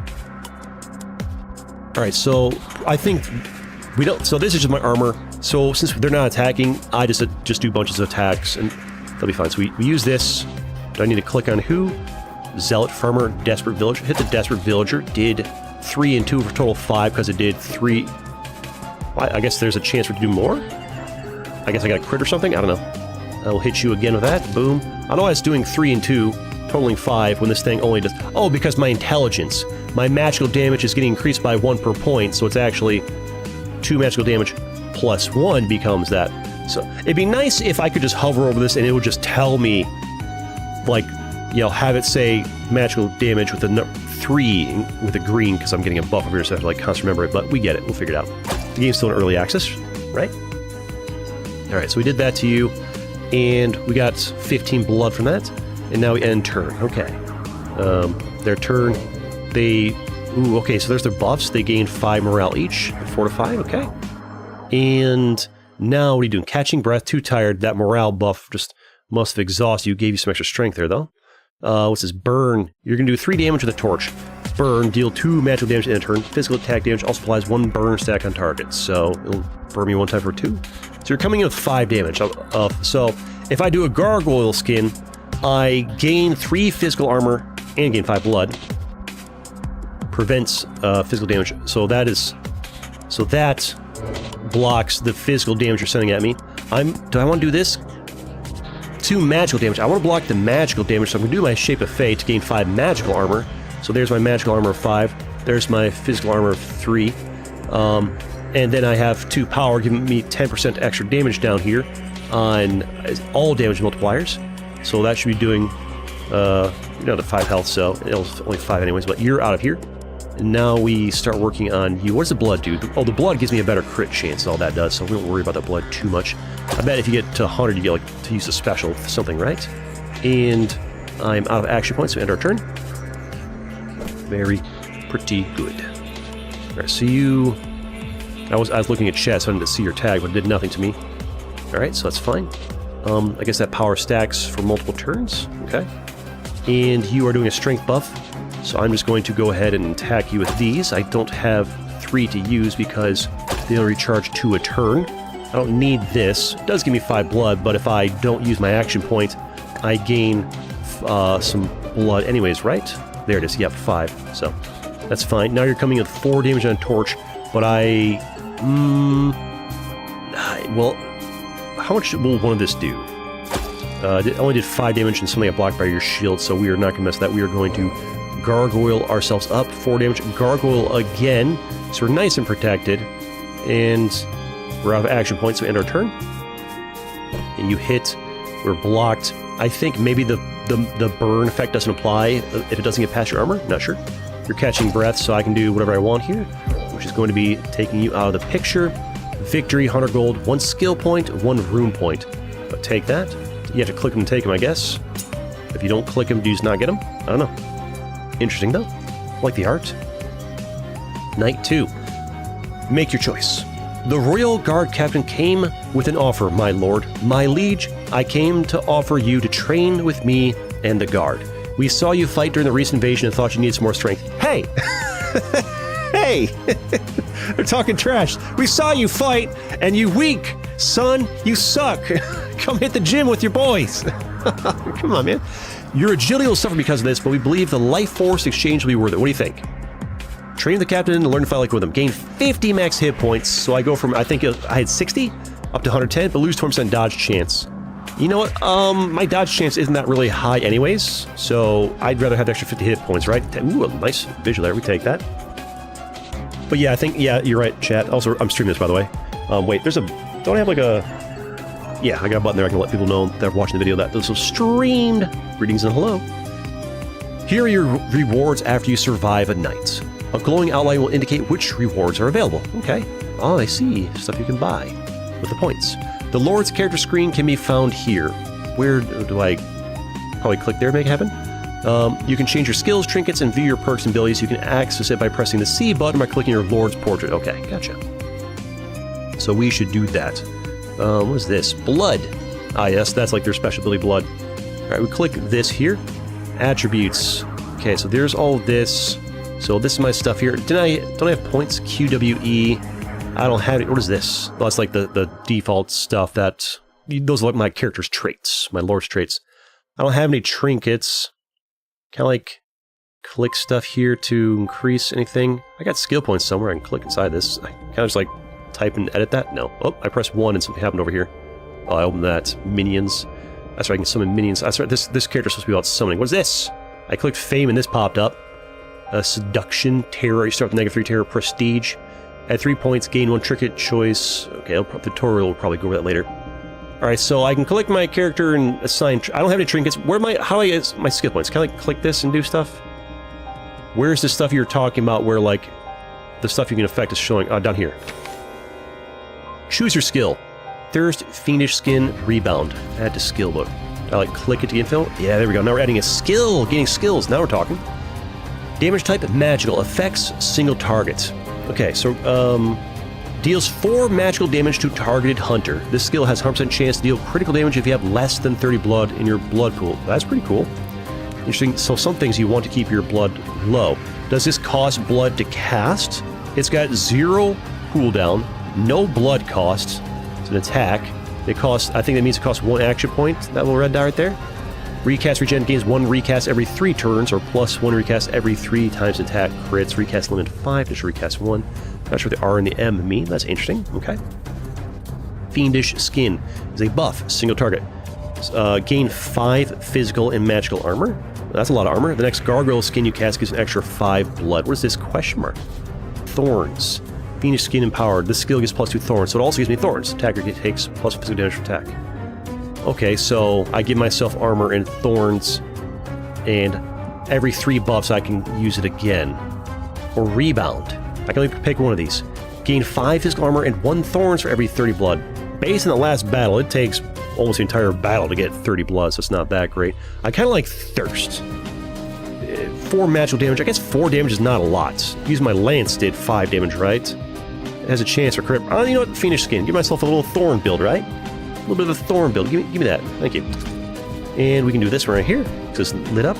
Choose your room. So we can add a new room to one of these empty spots, right? The Blacksmith. Increase gold income by 100. That's would double. We only got 100 last time, so it'd be 200. That doubles it. Level 2, all vampires gain strength at the start of every turn of combat. Level 3, all vampires gain 2 fortified. That seems pretty good. Room value 300 gold. Room value 350. Room value 350. Blood storage. Level 1, gain 40 plasma income. Used for merging minions. You can gain it by killing enemies, decors, rooms, trinkets, etc. This seems like a good room for this character, because their whole thing, based on the description, is that they're supposed to be a minion summoner. And you can get lifesteal if you get to level 3. That seems good. 400 instantly. Okay. Oh, yeah, it gets an extra 400. Okay. And, what's this? Traps, minions. Okay. This over your bedroom. Lord gets healed by 10 after night ends. That also seems really good. Gives random decor, gets healed more. Random trinket every second night, gets healed. That seems really good too, but let's go for plasma, because I think we're going to need that to make our minions. Room value 350. Yeah, give me this. Oh, and it shows you what each room. So this room can have 2 minions, 1 trap, 2 minions, 1 trap. This room has 3 decor. Let's go for this one. We actually get some minions. Base tutorial. This is the tab for construction. But how does one click the tab for description? I don't know. You can see the rooms you have available to construct there. Rooms can be built by dragging them with a mouse onto an empty room that matches its size. Oh, so you have to match the size, okay. You can upgrade a room by dragging 2 of the same type of rooms on each other, okay. After you've made a room, you can decorate with decor, traps, and minions the same way. Note that not every room has all the slot types available. The room spaces can be checked by 2 methods shown here. Alright. Traps, minions, decor. Oh, I see. That's what those little things mean. Okay. Traps. So my default room there has a lot of stuff available in it. Okay. Gotcha. So where... Rooms, I see it's highlighted. Okay. So here's the rooms. This, the size is 2x3, so I need to put it on a 2x3. There's 2x3 right there, 2x3 right there. Where are the enemies? Destroy heart, kill Lord. Oh, I see. These guys want to come kill the Lord. These guys want to kill the heart. So they're coming in from the left. So from the left, these guys want to destroy the heart of the castle. From down here, some guys are going to come in that want to kill the Lord. So I think having a 2x3 right here seems good. Blood storage, I'll drag and drop that onto there. Works beautifully. You're enjoying the gameplay because of narrating? Hey, glad you enjoy it. It's usually the first time I play a game that's kind of rough with me, just slowly learning things. Alright, but for doing a lot of variety, I'll just get better at that, right? Alright, so we had that in there. Great. Can I click it and do anything? Blood storage, level 1. This is just something that's going to give me plasma probably after the next fights. And then once we have the plasma, I have 20 plasma. Can I do anything with it? Minions? That's probably something they're going to, like, teach me later. So... maybe I should move down to here. There we go. And that way when they come in, I fight them right away, and then I move towards these guys before they path to my spot, right? Maybe? Or maybe I should... No, I fight the ones that want to kill the ones that want to destroy the heart, I take them out first, and the ones that want to kill Lord are just gonna, like, go for me, right? Yeah. That seems like a plan. So now we do one night more. Skill setup. Does it, like, is there a difference? 8 nights. Is there a skill setup I can change? Oh, I see. I can probably swap these out once I have more, right? For now, that's all I have, so that's fine. Yeah, 1 night more. That's what we want. So eventually you can swap out your skills and have different builds for what you're dealing with. Invasion begins. So they come in, they fight me right away, as intended, as I desired, to start combat. Same guys fought before. You guys are doing the same thing, buffing at the start. You've got more hit points, though. You've got more buffs at the start, so you guys are getting stronger, but so am I. So, you're not attacking. These are defensive, so I am just going to wail on you, get some blood, and whatever, and dish some damage, and then we shall end our turn. And you guys are buffing your morale. You're fortifying. Ooh, that's a lot of damage coming in, but we do have a new skill for dealing that. I have to have 30 blood to cast that, though, so I can't cast it right away. So we are going to do the Shape of Fate to give ourselves some magical armor and help improve our power, or damage by a little bit. Not enough to really give us an extra damage from what I saw last time. Gargoyle. So your physical damage. Wait, that magical damage does nothing. I guess it protects me from the torch. I'll do the Gargoyle Skin. This might just be a pure defensive round here, frankly, because you got a lot of damage coming my way. Yeah, we'll block 9. We block all your damage. I don't think I actually need that magical. I guess the torch, maybe? I don't know. And we end our turn. And now, you guys do nothing to me. And we are good there. So you guys are not attacking, so now I want to attack.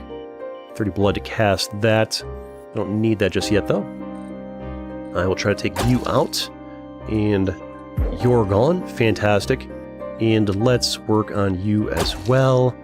And we will end turn doing fine so far. Or 15 health. I guess I gained 5 health for leveling up as well. Or should I extra 5? So I had 60 plus 50 is 110. Was extra 5. Level up or something, right?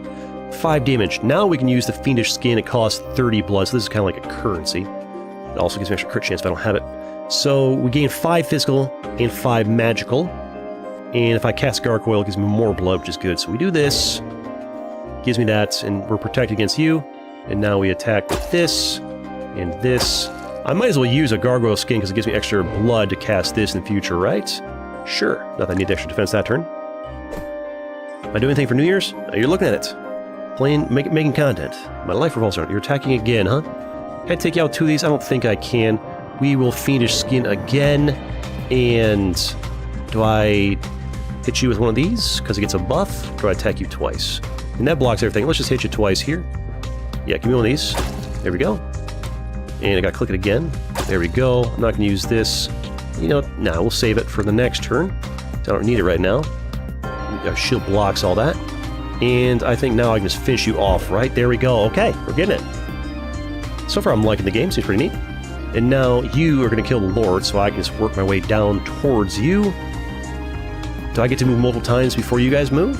They're just kind of standing still. I guess they only move in between fights, or once I run out of movement, then they take moves. So I can move 3 times before they guys get to move. That's makes it a lot easier. Combat. Let's go. Just fighting you guys again here. Same fight. I'd like to see some more varieties amongst the fights, but the game is in early access. You guys are not attacking, so we are going to... This guy. Do I go for this guy first? Strength, intelligent, fortified. Doesn't matter. Let me go for this guy at the top. He's more fine first, right? Go for you a little bit here. Do these attacks. I guess I click again. I gotta click every time. Alright. And then end turn. So I missed the thing you made? Yeah. Just rewind the stream, you can see it. Alright. And... You want me to stream between 11:59 and 001? 2-minute stream. I'll pass.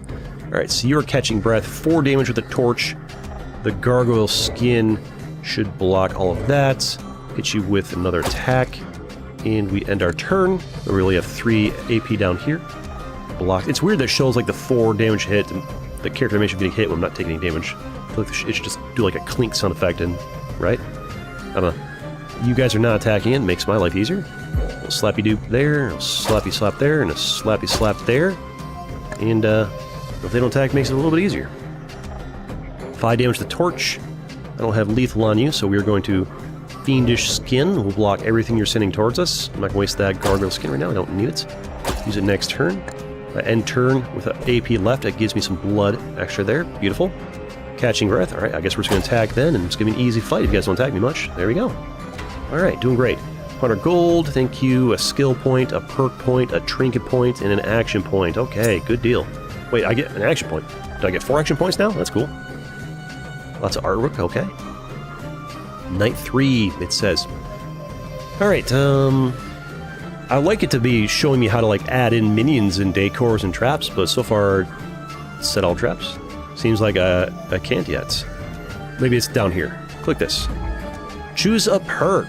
Dark, +1 finesse, and +1% multicast chance. I would like the game to, like, if I hover over finesse, it tells me what finesse does, because I have no idea what it does. Start the combat with 6 thorns. I don't know what finesse is. This is obvious. 6 thorns as they hit you and they take 6 damage back. That sounds great. Perception, 1% to all damage reduction. Nah.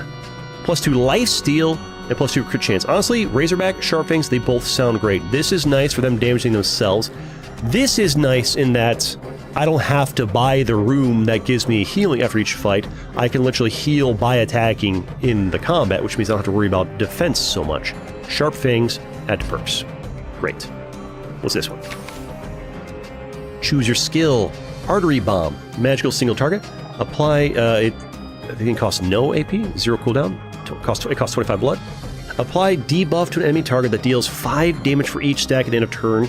It explodes after reaching 3 stacks, dealing 15 magical damage to all hunters. That sounds cool. So if you save up 75 blood and just triple tap them with artery bombs, it can just blow them up right away. And does 15 damage to all hunters. Okay. Thirst, we read this already. Just direct damage. Blood Right, buff, single target, gain passive. Every time blood is used, gain +1 strength this combat. This passive can stack. That seems really good for the boss fight. Eventually there'll be a final boss, probably on night 8, and being able to give ourselves a continuous strength buff seems quite nice. So this seems kind of cool. It's got no blood cost as well, but it does cost an AP, I think. But I still think that's great. We're gonna take that. And what's this? Choose your trinket. Severed head of Bishop Cornelius. On use, deals 10 morale damage to all hunters. So that's a way to reduce their morale, which makes them... Which, it's got 4 cooldown, but it's probably free to use. It's a buff to myself, I guess. And they take more damage when the morale is low. If the morale is too low, they get stunned and stuff, so that seems nice. Knirin's Treasure. On use, deals 20 morale damage to single targets. So it's another way of damaging morale. It's got a shorter cooldown as well. This trinket deals magical damage equal to morale damage done. That just seems better. It says rare. This is common, which explains why it seems better, because it's a rare. Refresh skull, also rare. On use, gives +1 recast to all recastable skills. Also seems good, but I haven't had a huge problem with, like, I don't have enough recasts. I think be able to, like, take away 20 morale damage from a boss or something, so they take more damage and eventually can stun them.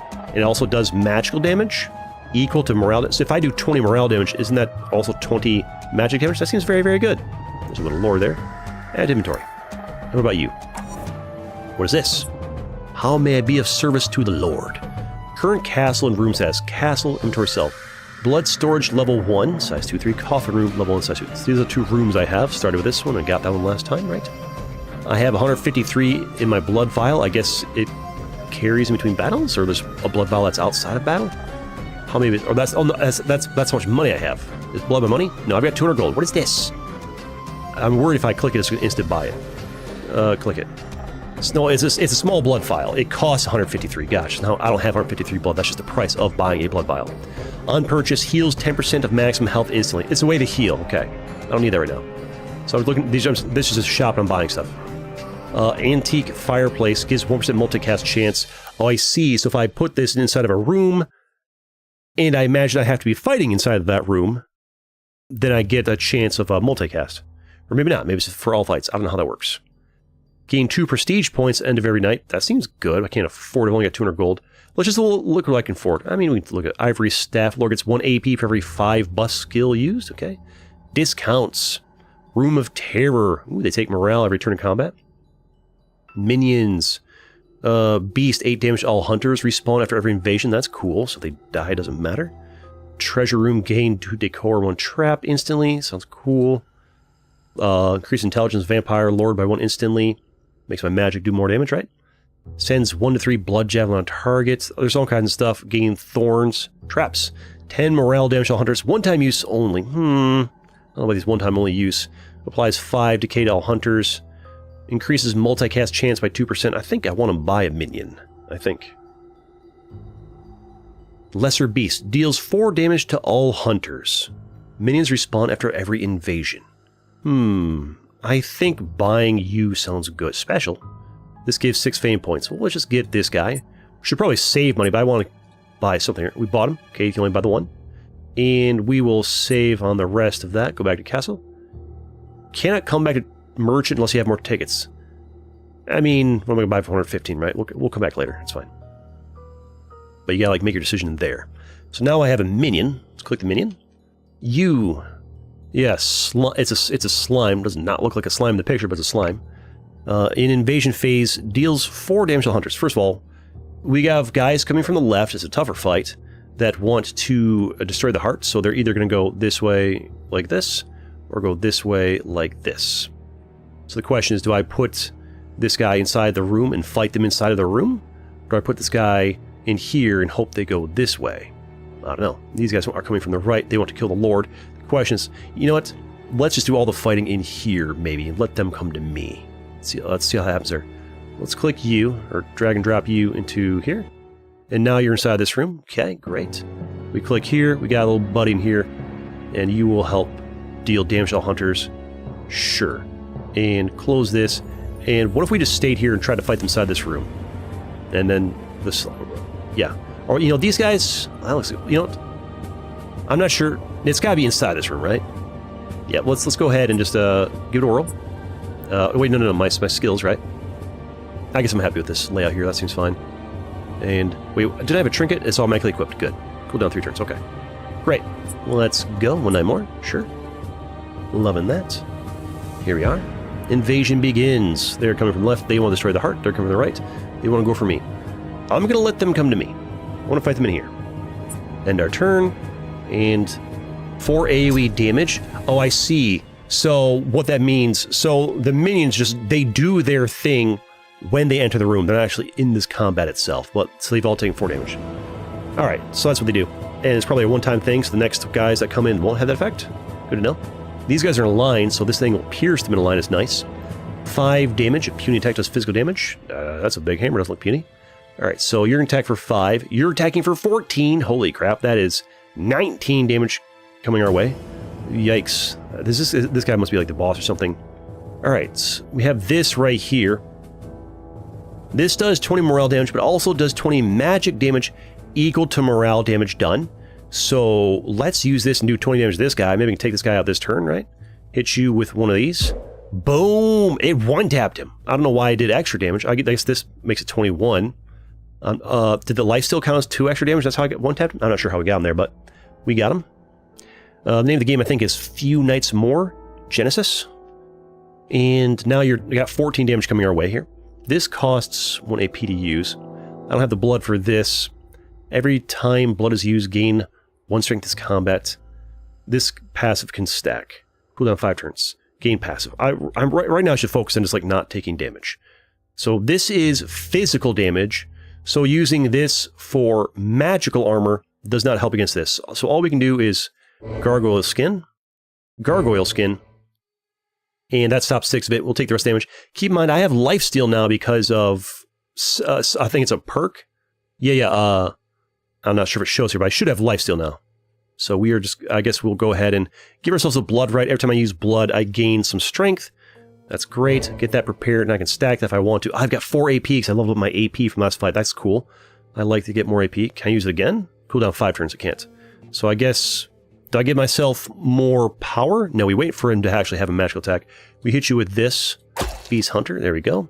And that is our turn. You're going to do some damage to me here. What is this? That's my blood right. Ooh, that's some damage on it. First time taking damage, right? But I should have Lifesteal. Yeah, Lifesteal right there too, because my perk. What's this? Is this my perk? No, that's my room passive. Okay. It's a cool game. I like it. It's free too. So you are doing 7 damage and companion attack. The dog's attacking this time for 7 damage. Wound, lose -1 AP next turn, so they're going to take away some AP. But if I block it all, maybe I don't lose that AP? I don't know. Physical attack damage applies 1 wound stack on target. Tip wound doesn't apply. This stack is defended by physical armor. Literally told me right there. I need to block it all, but I don't have any gargoyle skin, so that's a problem. So we're just going to lose some, I mean, losing AP for 1 turn is not that big of a deal. Should save my gargoyle skin, I guess. I don't have the blood for that. That's some cooldown. So is that. So literally I can either block this, which doesn't matter because I think that's physical damage, yeah. So that's irrelevant. I mean, I might as well do this to give myself more power for attacking. So I don't think these guys have any magic. We're going to blood lance you. Wabammy. And we healed by 2 right there. Love that. Taking damage is not a big deal if I'm just going to heal. Does not do it every time. I guess I can only lifesteal once per turn on the first attack skill of every combat turn. Gotcha. I've got blood now. I can block some of that. Here we go. Block a little bit of that. There we go. And now I can gargoyle skin again with my last AP, and now I won't take any damage to that, and I won't lose my AP next turn. Fantastic. Love that. The game is Few Nights More Genesis. It's on Steam. I'll put a link in the description of the video. Alright, you're doing your attack again. Intelligence. So every time I use blood, I should get strength up, right?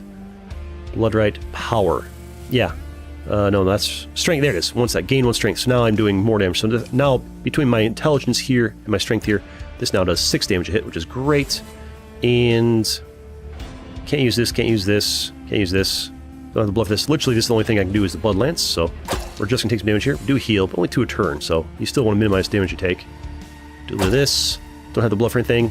Cooldown, not enough blood. I can't do anything. So we just, I guess, save the AP and end our turn. Ouch. Hitting for the damage though. Hitting for that pain. So this lifesteal thing, it helps a little bit, but we do need more ways of healing, I think. Alright. So you are attacking for 7. I would like to block that. I guess losing the AP is not a big deal if I don't have enough. Ooh, I can just take you out this turn. Well, first of all, get some health back. And then 20 the magical damage to that. That is very strong. That made that fight easy. That thing's good. Alright, you moved there. I see now that my minion has been used. So as soon as somebody comes in, your minions all trigger, and then that's it. So I can't use minions on these guys, so I might as well take the fight to them. Yoink. Start combat. We're learning how the game works. Alright, we have 3 this time. You guys again, but this time you got a garlic attack. Oh, because I'm a vampire. You dirty girl. Can I, like, use this? Wait, if I do this down here, it's going to hit both of you, right? Should I buff myself? Is this magic? Magical attack we block with the Shape of Fate. Gives me 5 to block that. Although I might take you out right away for it. Do this. Slaps the both of you. This probably just takes you out. Or I could... I just... Whatever, scared of you, right? Boom, you're gone. I'm not sure why I said 20 at the top and then 25 below. I'm not sure. Like, I don't understand what, is the 20 damage it took, 25 it took? I don't know. Happens too quick. I can do this to get the, they're not attacking me. Let's get the blood right cooking to gain strength. A little, actually makes a whole lot of difference. That could add up, right? Until I use blood. I need something to pair with this that uses blood, like, only costs 5 blood to cast. That way you can really get that strength cooking. You guys aren't attacking me, so I might as well do damage. Not sure it matters. You're already wounded. Do some damage on you. Mess you up a little bit. And that's our turn right there. End turn. I imagine later on you get some other units in here with you. It seems like there's room for more units, right? Fighters to help. Villagers cleave, 5 damage. Torch. If I let your 11 damage gets through, you'll apply burn on me. You need to block 11 damage. So we shall... I got 4 AP. Let's attack first just to get some blood. And then we'll Gargoyle Skin. And then we'll Fiendish Skin. That's 8. We'll Gargoyle Skin again. That's 11. Blocks all of your damage. And then we can attack again. And we end our turn. We shall take no damage from you guys. Fantastic. Bloodright. Is this Red Hook Studios? I have no idea. No idea. Alright, I can probably take you out this turn. Don't need to shield up. Yeah, we're getting 6. We did 6 damage there instead of 5 because we're getting this buff here. Intelligent buffs this as well. Take that out. There we go. Great. Blood Red doing its work. Can't do this, can't do this, can't do this. Don't need either of these. I could do this just to get the blood. Actually, if you end turn with AP, it gives you a little bit extra blood, right? Oh no, for every unspent AP, I get 5. So I got 10 extra blood there. That's great. Catching breaths. So, well, I mean, I can just hit you with one of these, right? And then catch you with one of these, and you're gone. There we go. Okay. Learning the game. 100 gold. Get a skill point. Clear from the bottom is probably faster. Fame points, room point, perk point. Fantastic. That's great. Nice art. I like it. Night 4. Alright, it is night number 4. We have... This looks very boss-like, just one character with a different outline coming from the left. They want to plunder rooms. So... What are they going to plunder? Are they going to steal decor, steal traps? I don't really have much for them to plunder. Do they take the room itself? I don't know. So I'm guessing this is the heart. Does this also count as a room they can plunder? I think we stand here and let them come to us. Just to see if they'll actually go to that room or not, right? Although I'm worried if I let them get to the heart, I lose the game. Alright, now we can pick another perk. I'm not sure why Berserker's highlighted. Sharp Fangs. Can I get myself 4 lifesteals? And seems good. Finesse. Don't know what Finesse does. More damage. +2 strength. Wait a second. +2 strength is really, really nice, actually. Is this like because it's a rare one, that's why it's highlighted? +2 strength means instead of doing my thing, doing 5 by default, it'll be 7 by default. That seems really good. I mean, 2 more lifesteals good too, but I'm gonna take that, yeah. Just be stronger. Do I need to equip my perks, or are they just like equipped by default? It seems like the perks just become equipped by default, and I don't really have to like swap them out or anything. I don't know. What is this? Can I like click on these to spend points? Any way to like level these up? I don't know. Maybe it'll tell me later. Alright, choose your skill.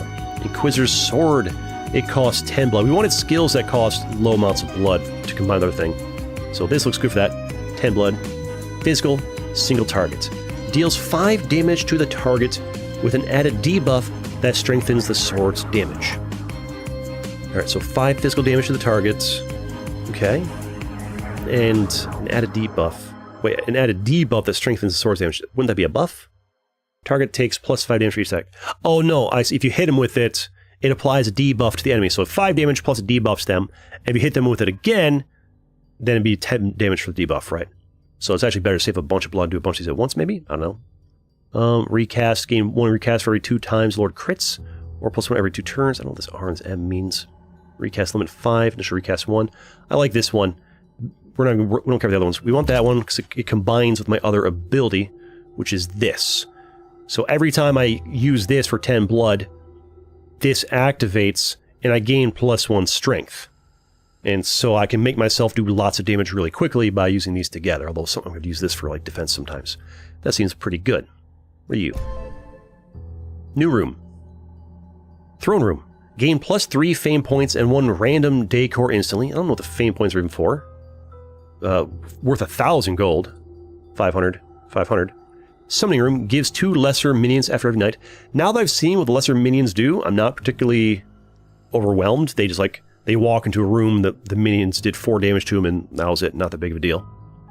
But getting 2 proper minions could be good, or a greater minion, so we could like work towards bigger minions. Gain 3 points instantly. Okay, so, I mean, this is worth 1,000. It must be something good. It's a throne room. Gain 3 fame points and 1 random decor. Let's see what decor would do, right? It's a 4 and a 5. Do I even have a 4 and a 5 I can put on it? Well, find out. Do I have... I do have a 4 and a 5. Let's do it... Let's do it right here. Kind of cool. Kind of like change the direction it's facing. Depending where you put it, yeah. Let's put it right there. Alright. And now I gain 3 fame points and some decor. I've got the plasma. I'm not doing anything with the plasma. Used for merging minions. Gotta have more than 1 minion, right? Alright, so where's my decor? Decor. I gain this instantly. Enhanced Gargoyle Statue. Gives 1 constitution. So if I'm in that room, the decor gives me a buff. So where do I want this at? A room I'm going to fight in. Should my minion have like respawned over here? Ah, he did. Well, I can remove him. I can move somewhere else.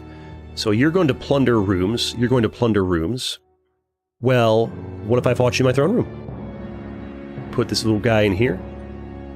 Wait, they're probably going to plunder multiple rooms. Well, there's nothing there for them to plunder unless they can steal the room itself, in which case, let them, because I've done nothing with it, and I just want to know if they can steal the room itself. You can acknowledge that. Put this guy in there. That's the blue. Decor's blue, okay. Traps must be purple. And let's do 1 night more. I'm going to... Wait, you have 9 unused fame points. Are you okay with the skill set? Are you okay with the trinket set? Do you want to continue? No. So fame points must be how I level stuff up. Do I click it over here? Strength? No. How does one spend fame points? Merge panel? Minion merge. You have to have more than 1 minions. Or trinkets. You merge trinkets. Only have the 1. That's cool though. Fame. There's a fame panel right there. Okay. Alright, so I have 9 points left. So these things do different things. Seduction at 3 points. Gain 1 trinket choice. And start the combat at 3 crystallize, wherever that is. Gain some crit chance, gain 3 finesse at 12. You at 3 points, gain 100 gold, end of every night. That's nice, but not have had a lot of chances to spend it. 6 points, gain 1 merchant ticket and 300 gold. Ooh, I could get a merchant ticket. That'd be nice. Yeah, I could do 6 points here to get some gold and merchant tickets, and over here, do this to get a trinket choice. Yeah. Let's give ourselves a trinket choice. Claim that. Thank you. And go over here. Let's give ourselves 100 gold every night. Should have done that sooner. I know this is the thing. And 3 more. We gain a merchant ticket and some gold. Do I want to use the merchant right away, or do we wait another night till we have more money? I think we wait, because we don't get these merchant tickets all the time. I will... which one's the merchant ticket? I don't remember. Is it this one? No, that's a trinket. Okay. Good. Ooh, a rare one there. Actually, that's a epic. Teriyaki... almost said teriyaki scabbard there. Teyari scabbard. 5 cooldown, common. On you sends 1 to 3 blood javelin on target.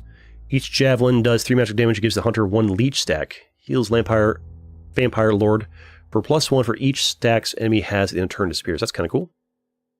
That's nifty. Alright. Ancient broken dagger. Increase crit chance by 5%. Alright. And this one, blood drenched scythe. If I can talk, epic. On you steals damage equal to current hit point of Vampire Lord. That's insane. I've got like 107 hit points. That's an insta-kill. That's, yup, taking that. That's amazing. And yep, you're coming with me. Oh, you can use keyboard buttons too if you want to, so click everything. We definitely use that. The question is, do I want to merge these things? Merge panel, merge trinket. Oh, you need to have a lot to merge. You need to have like 3 or 4 trinkets to merge.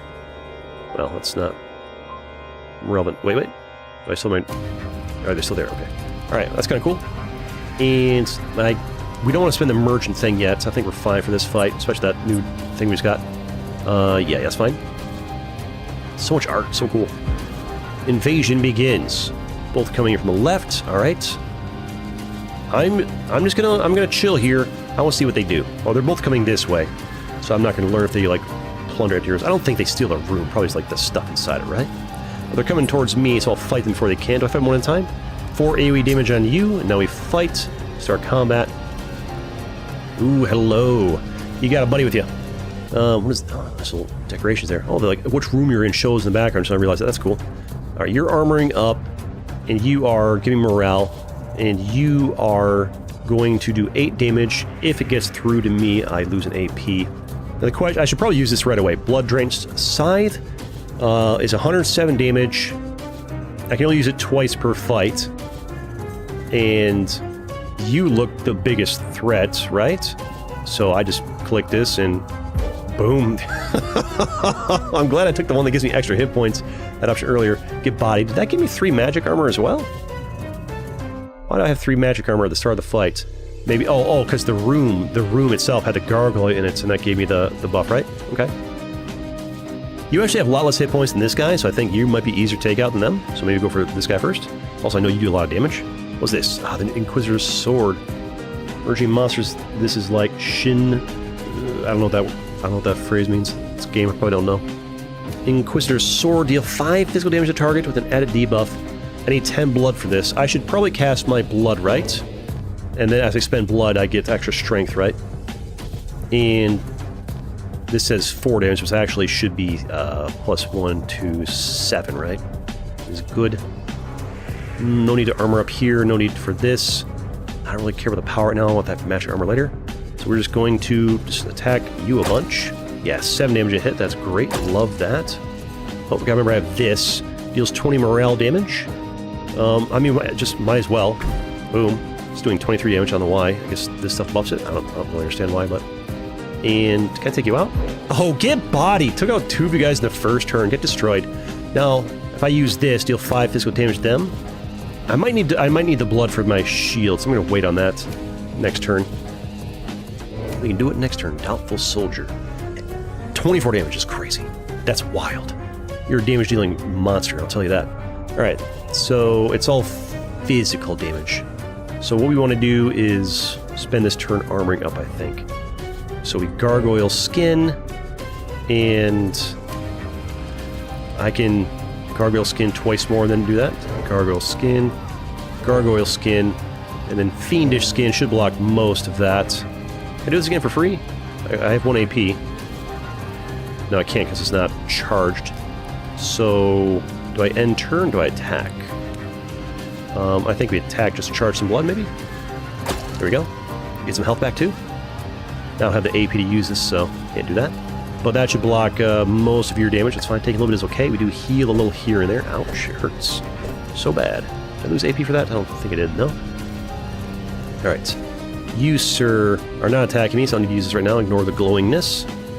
And we gained 1 strength because of that. I'm not sure I'm going to have much chance to use this because I'm using all my stuff on the Fiendish Skin. We do some attacking on you. There we go. A little healing there. I could do this to deal 5 extra damage to you. I mean, I don't think that's really relevant right now. Maybe these 2 things don't combine. I'm using all my blood on this Fiendish Skin. And... I mean... I've got an extra AP. Is there anything I can use it on?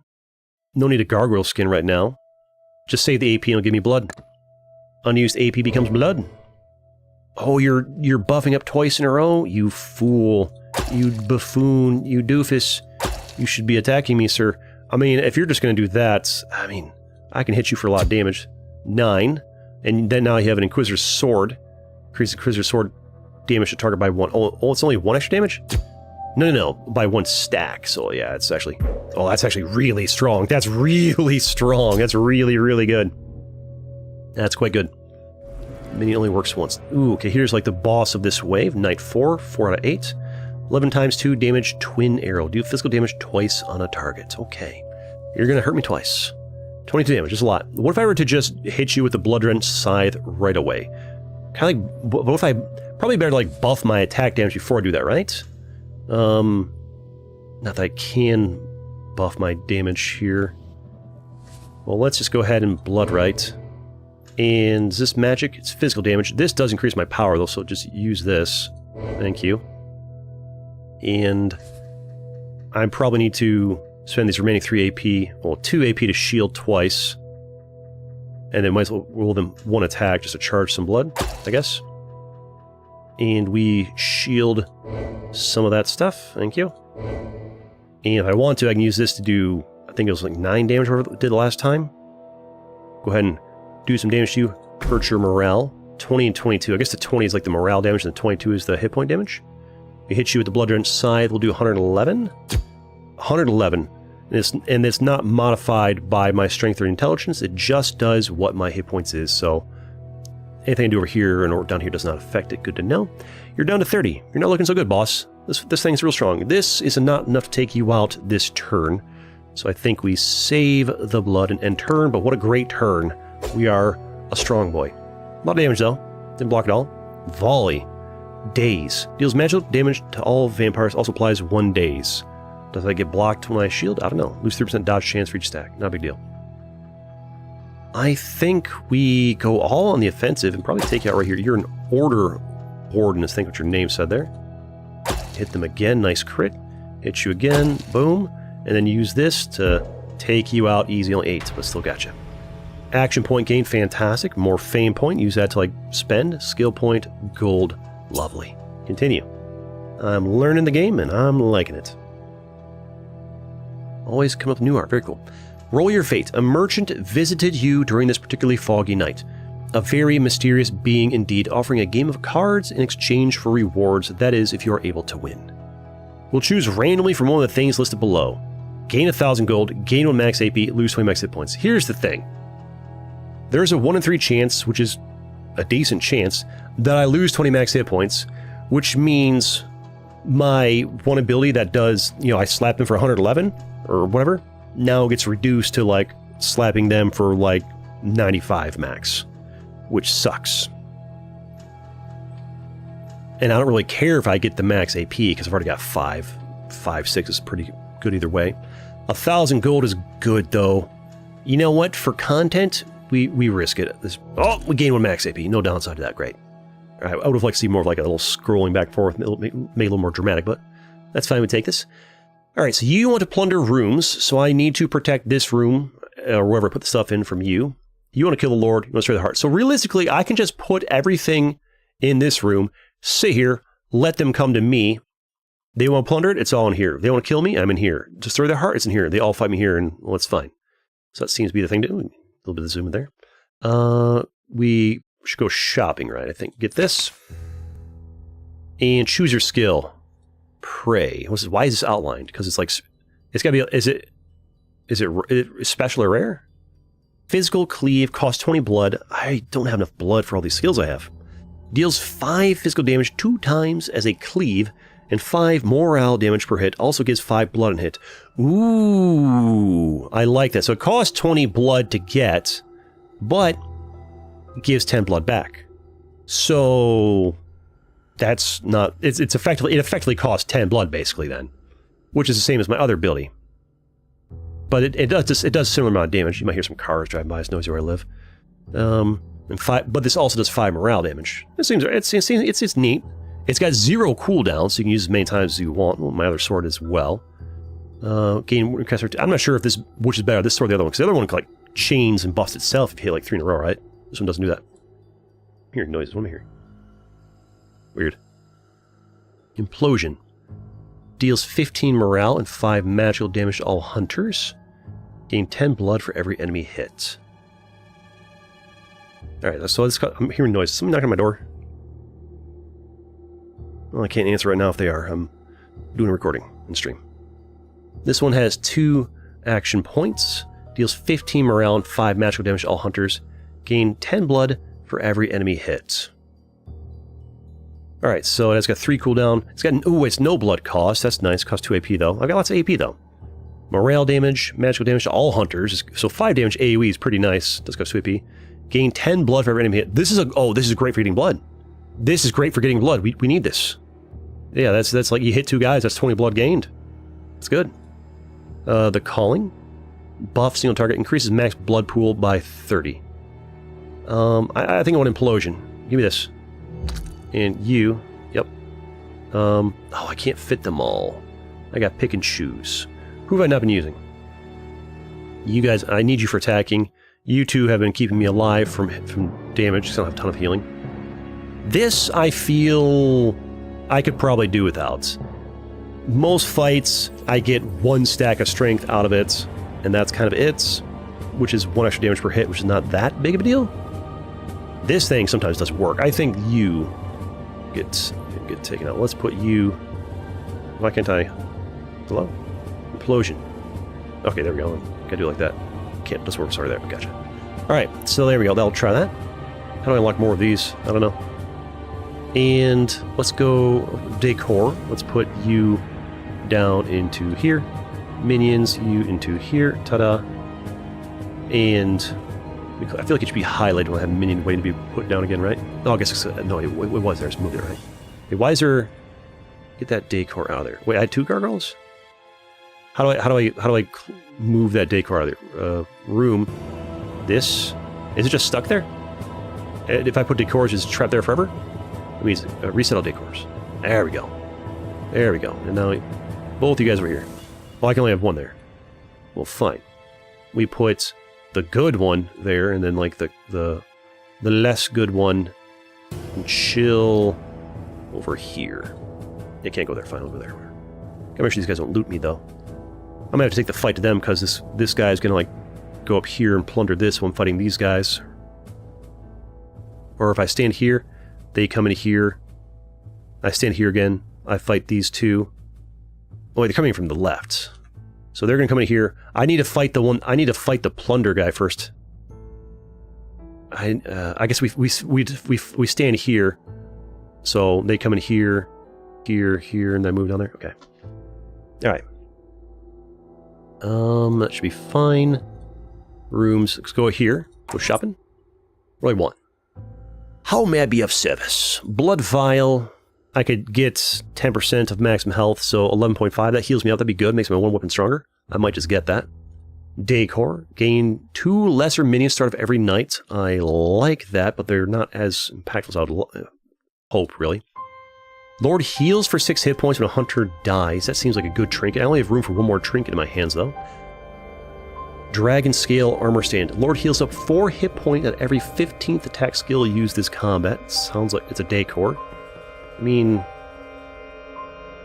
1 time per battle, maybe 2, you might heal 4 hit points. Alright. This guy doesn't blow my mind.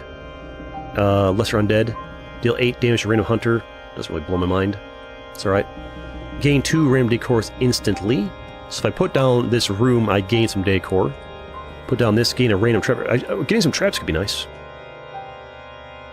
Trinket. Gain 1 thorn at the start of combat. Unused deals 10 pure damage to single targets. The trinkets. They're blowing my mind here. What are you?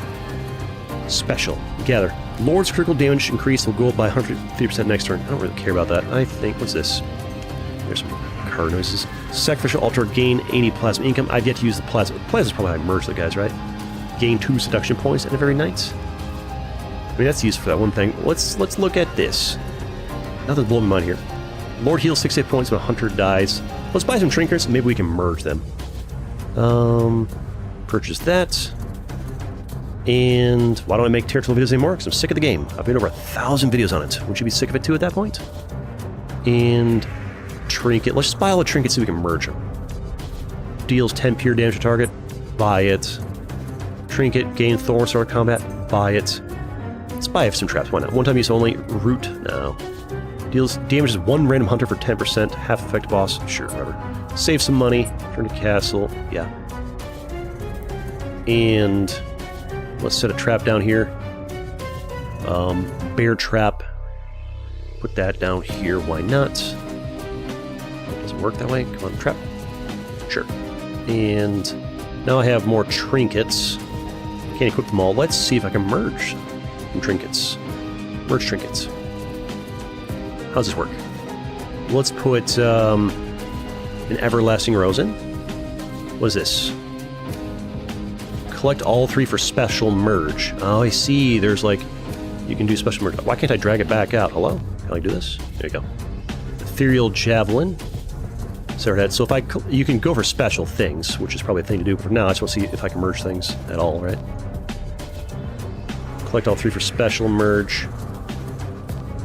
No, I see. So if you want to merge trinkets, you have to have... You can't just merge random trinkets together. You have to have, like, 3 specific ones. Okay. Now I know. Which means gather all the trinkets you can. Never know what's going to emerge in something cool, right? Well, let's... What do we want here? This one's pretty good. It's like 20 plus damage. This one's really good. Lord heals for 6 hit points and 100 dies. That seems good. On you, steals 10 pure damage. It's got cooldown of 5, so it's not that big of a deal. Gain 1 thorns. They hit me to take 1 damage. Not a big deal. I think I'd rather just be able to heal up a little bit, right? Get myself healthy. Should have healed myself. The shop would have been good. And let's put ourselves, yeah, right over there. And 1 night more. No, no, no, no. Spend the fame. Where's my? How am I supposed to spend my 6 fame points if I can't go to the spot where my fame is at? Hello? Oh, yeah, there it is. The fame's over there. Alright. I can do... If I spend all 6 here, I'll get this from -3 up to 3, gain a random trap and 1 lesser minion at the end of every night. I should have done that right away.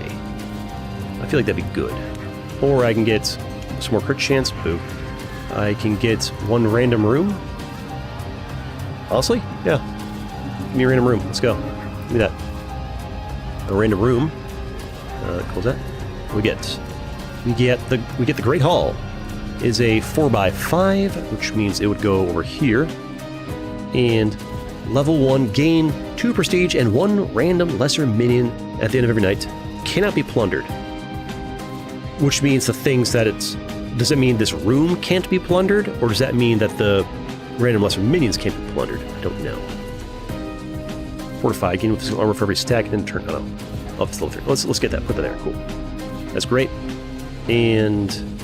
As I want to, I can take the gargoyle out of this room, put it over in the other room, right? Or is this me, like, if stuff I put in this room can't be plundered? I don't know. I don't know. Let's go to decor, reset all. Put them both in here. Do my fighting in here, actually, as much as I can. And traps, reset all traps, put in here. Minions, reset all minions, put in here. Try to do all my fighting in here. Do all my fighting in here. As much as I can. Well, I guess only one's gonna come up to fight here. No, the Kill Lord and the Plunder Rooms probably both come up here. And then Destroy Heart might go this way, might go that way. Alright. Seems fine. Yeah. Should I play Dictator? It's a good game, it's only with bots. Wait, they're coming from the right! Oh, that's a problem. 4 AoE damage, 6 damage. I thought they're coming from the left, they're coming from the right. Uh-oh. Might be about to lose that heart down there. Unless I get like a turn to take an action. Alright, so armor up. You guys are low from hit points because of my minion or whatever. I can use the Blood-Drenched Scythe just to instantly get rid of you. And heal a bit too, because of the other trinket, this one. I can do some damage on you right away, hurt your morale a little bit too. Can't take you out right away. Let's give ourselves some more power. Magic armor, you're not attacking, so we can go full offense. 7 damage. 7 damage. 7 damage, and then Implosion deals 15 morale and 5 magic damage to all hunters, gain 10 blood for every minute it hits. Costs 2 AP, but now let's use this, right? There we go. And we're back to full health. Uh-oh. They stole 25 gold. Okay, we've made errors. We've made errors in our plans here. Also, why am I not getting any options to move my hero around? Crystallize. I don't know what Crystallize does. Oh, it gives me some shield, I guess. You're attacking for 7 with magic damage, you're attacking with 6 with physical damage. Well, you seem like more of a threat. Let's Blood-Drenched Scythe. This trinket's just really overpowered, and I love it. You're out of here. Let's hit you with this web ammo. That messes you up. Hurt your morale a bit, too. So I want to hurt your morale and do some magic damage. And get some blood. Or do I just want to do some straight damage? This could give me 15 blood for 1 each, right? This gives me 10 blood, because there's only one of you, it's not that useful actually. I think we want to magic shield a little bit, and taking 2 damage is not a big deal. I healed up easy enough. Let's go full offensive here. Damage, damage, damage. Damage, damage, damage. I could do this, it doesn't take you out, we save it. This doesn't block magic. Does give me blood though, but I can just end turn and gain 5 blood for each, right? And now we got lots of blood. Wait, did you not get through my armor? I guess not. Now we can just hit you with some of this web ammo. Got a crit, web ammo, you're done. You should try new games. Hello? Hello? Hello? Do you not see what's on my screen right now? Hello? This is a brand new game. I've never played before. It's new on Steam. Hello? Are you good? Are you okay? Confused chatter? So, this is weird. I started my night here, and then these enemies all just went towards their paths, and I didn't get to, like, have my character move at all. Because in previous nights, they would move one tile, then I get to move around a bit. This night, they're all doing their own thing, and I haven't got to move my hero around at all. I'm confused. Who do we get rid of here? You get the most hit points and armor. You're going to do a lot of damage to me, though. More than these guys. I feel like you're more of a threat. Is it possible for me to zap... Wait a second. Why can't I use you? Oh, because I can only use it twice per night. Good to know. Alright then, well, let's just work on you. I can only use this twice a night. That changes thing. I should use this because it does morale damage to everybody.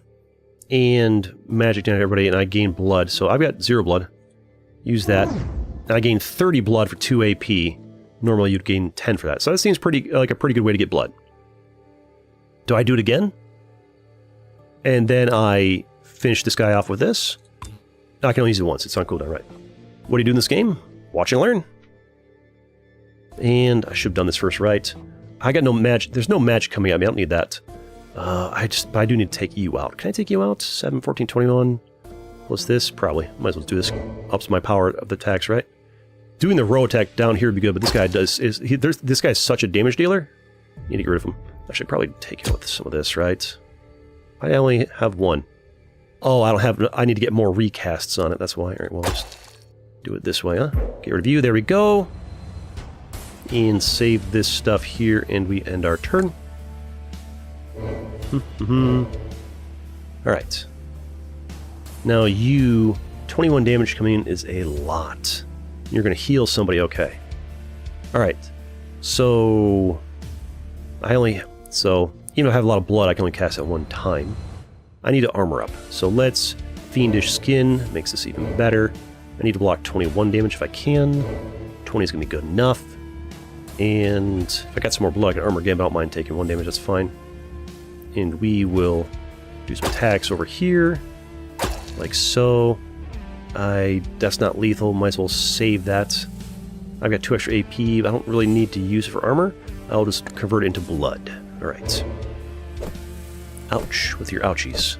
Ouch with your ouchies. Fortified, crystallize. You're a healing type, huh? Alright, so you're not attacking me, so we go on the offensive here. Wabamo. And Wabemi.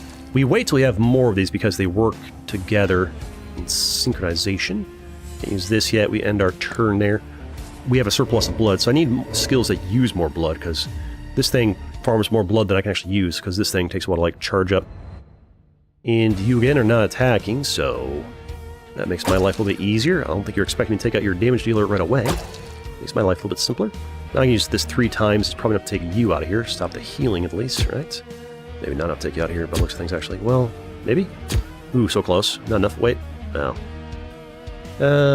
You're not... Oh, the crit damage. Oh, and that charged this up too. Hello. See ya. Should use on you, but I've gotten your review in one go, but that'll be fine. I can actually do that to do some damage. And not enough to take you out here, but pretty close. End turn. And your little bear's going on there. Nice magic bear. It'd be a shame if I attacked you with physical attack and messed you up there. 1 hit point left? Oh, that's a problem though, isn't it? Well, if I know it. Wait, why is this shining? Should use this, right? Well, we made an oopsie. Guarding myself up here. With this. With this. There we go. Now you can't get through. Why's that flashing? Whatever. End turn. 1 hit point left, sir, but you don't get through my shield. And now we bust you up. There we go. Alright. Great. Got a trinket, a rune point, a perk point, a skill point, a gold. I don't understand why I never got to move around. Maybe if you, like, you only get to move around if you don't get attacked? I don't understand why I didn't get to move my hero around. It's weird. They just came in and attacked me right away, and these guys came in.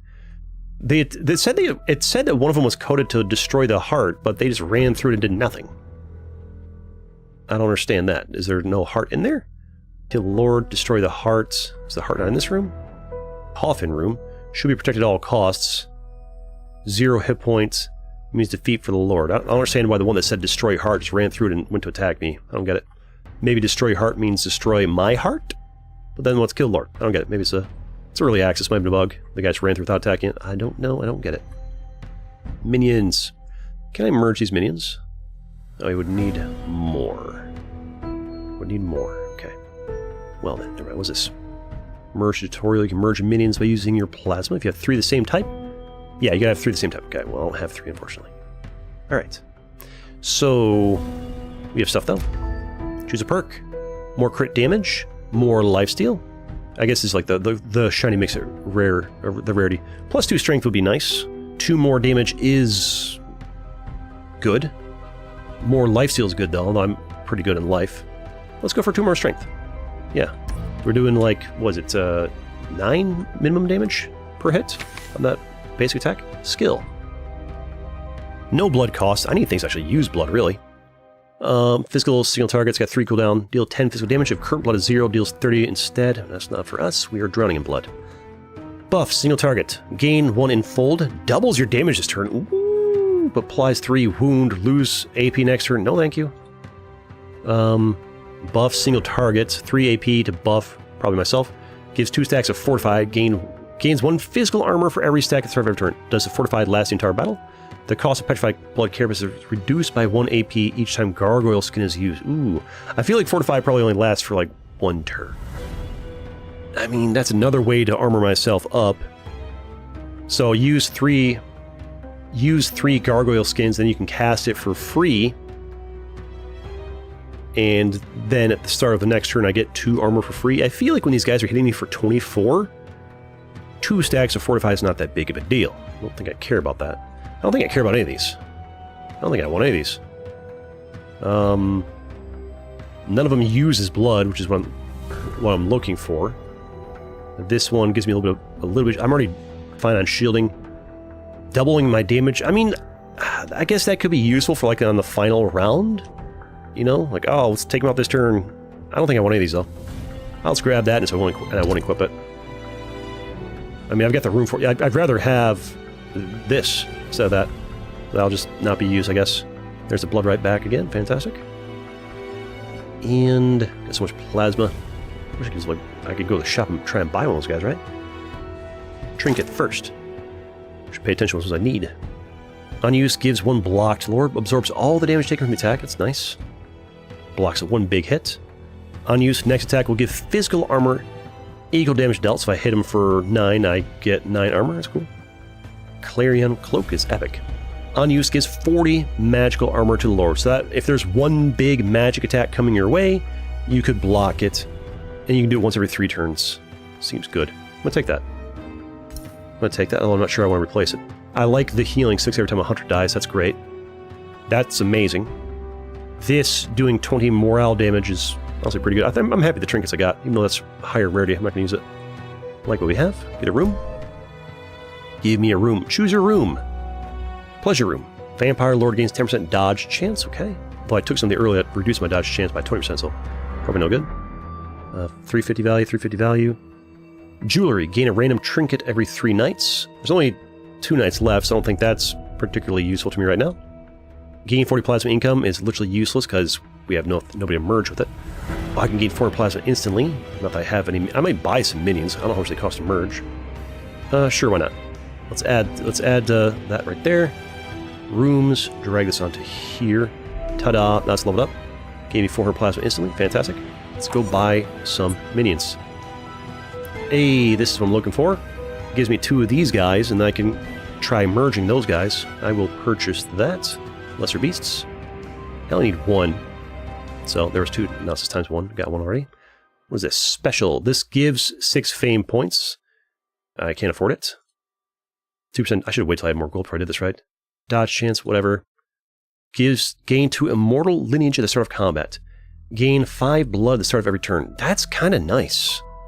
That is kind of nice. I do like the idea of getting 5 blood at the start of every turn, but we kind of like our drowning blood at this point, right? We have our blood, like, we're drowning in blood. We don't really need more blood.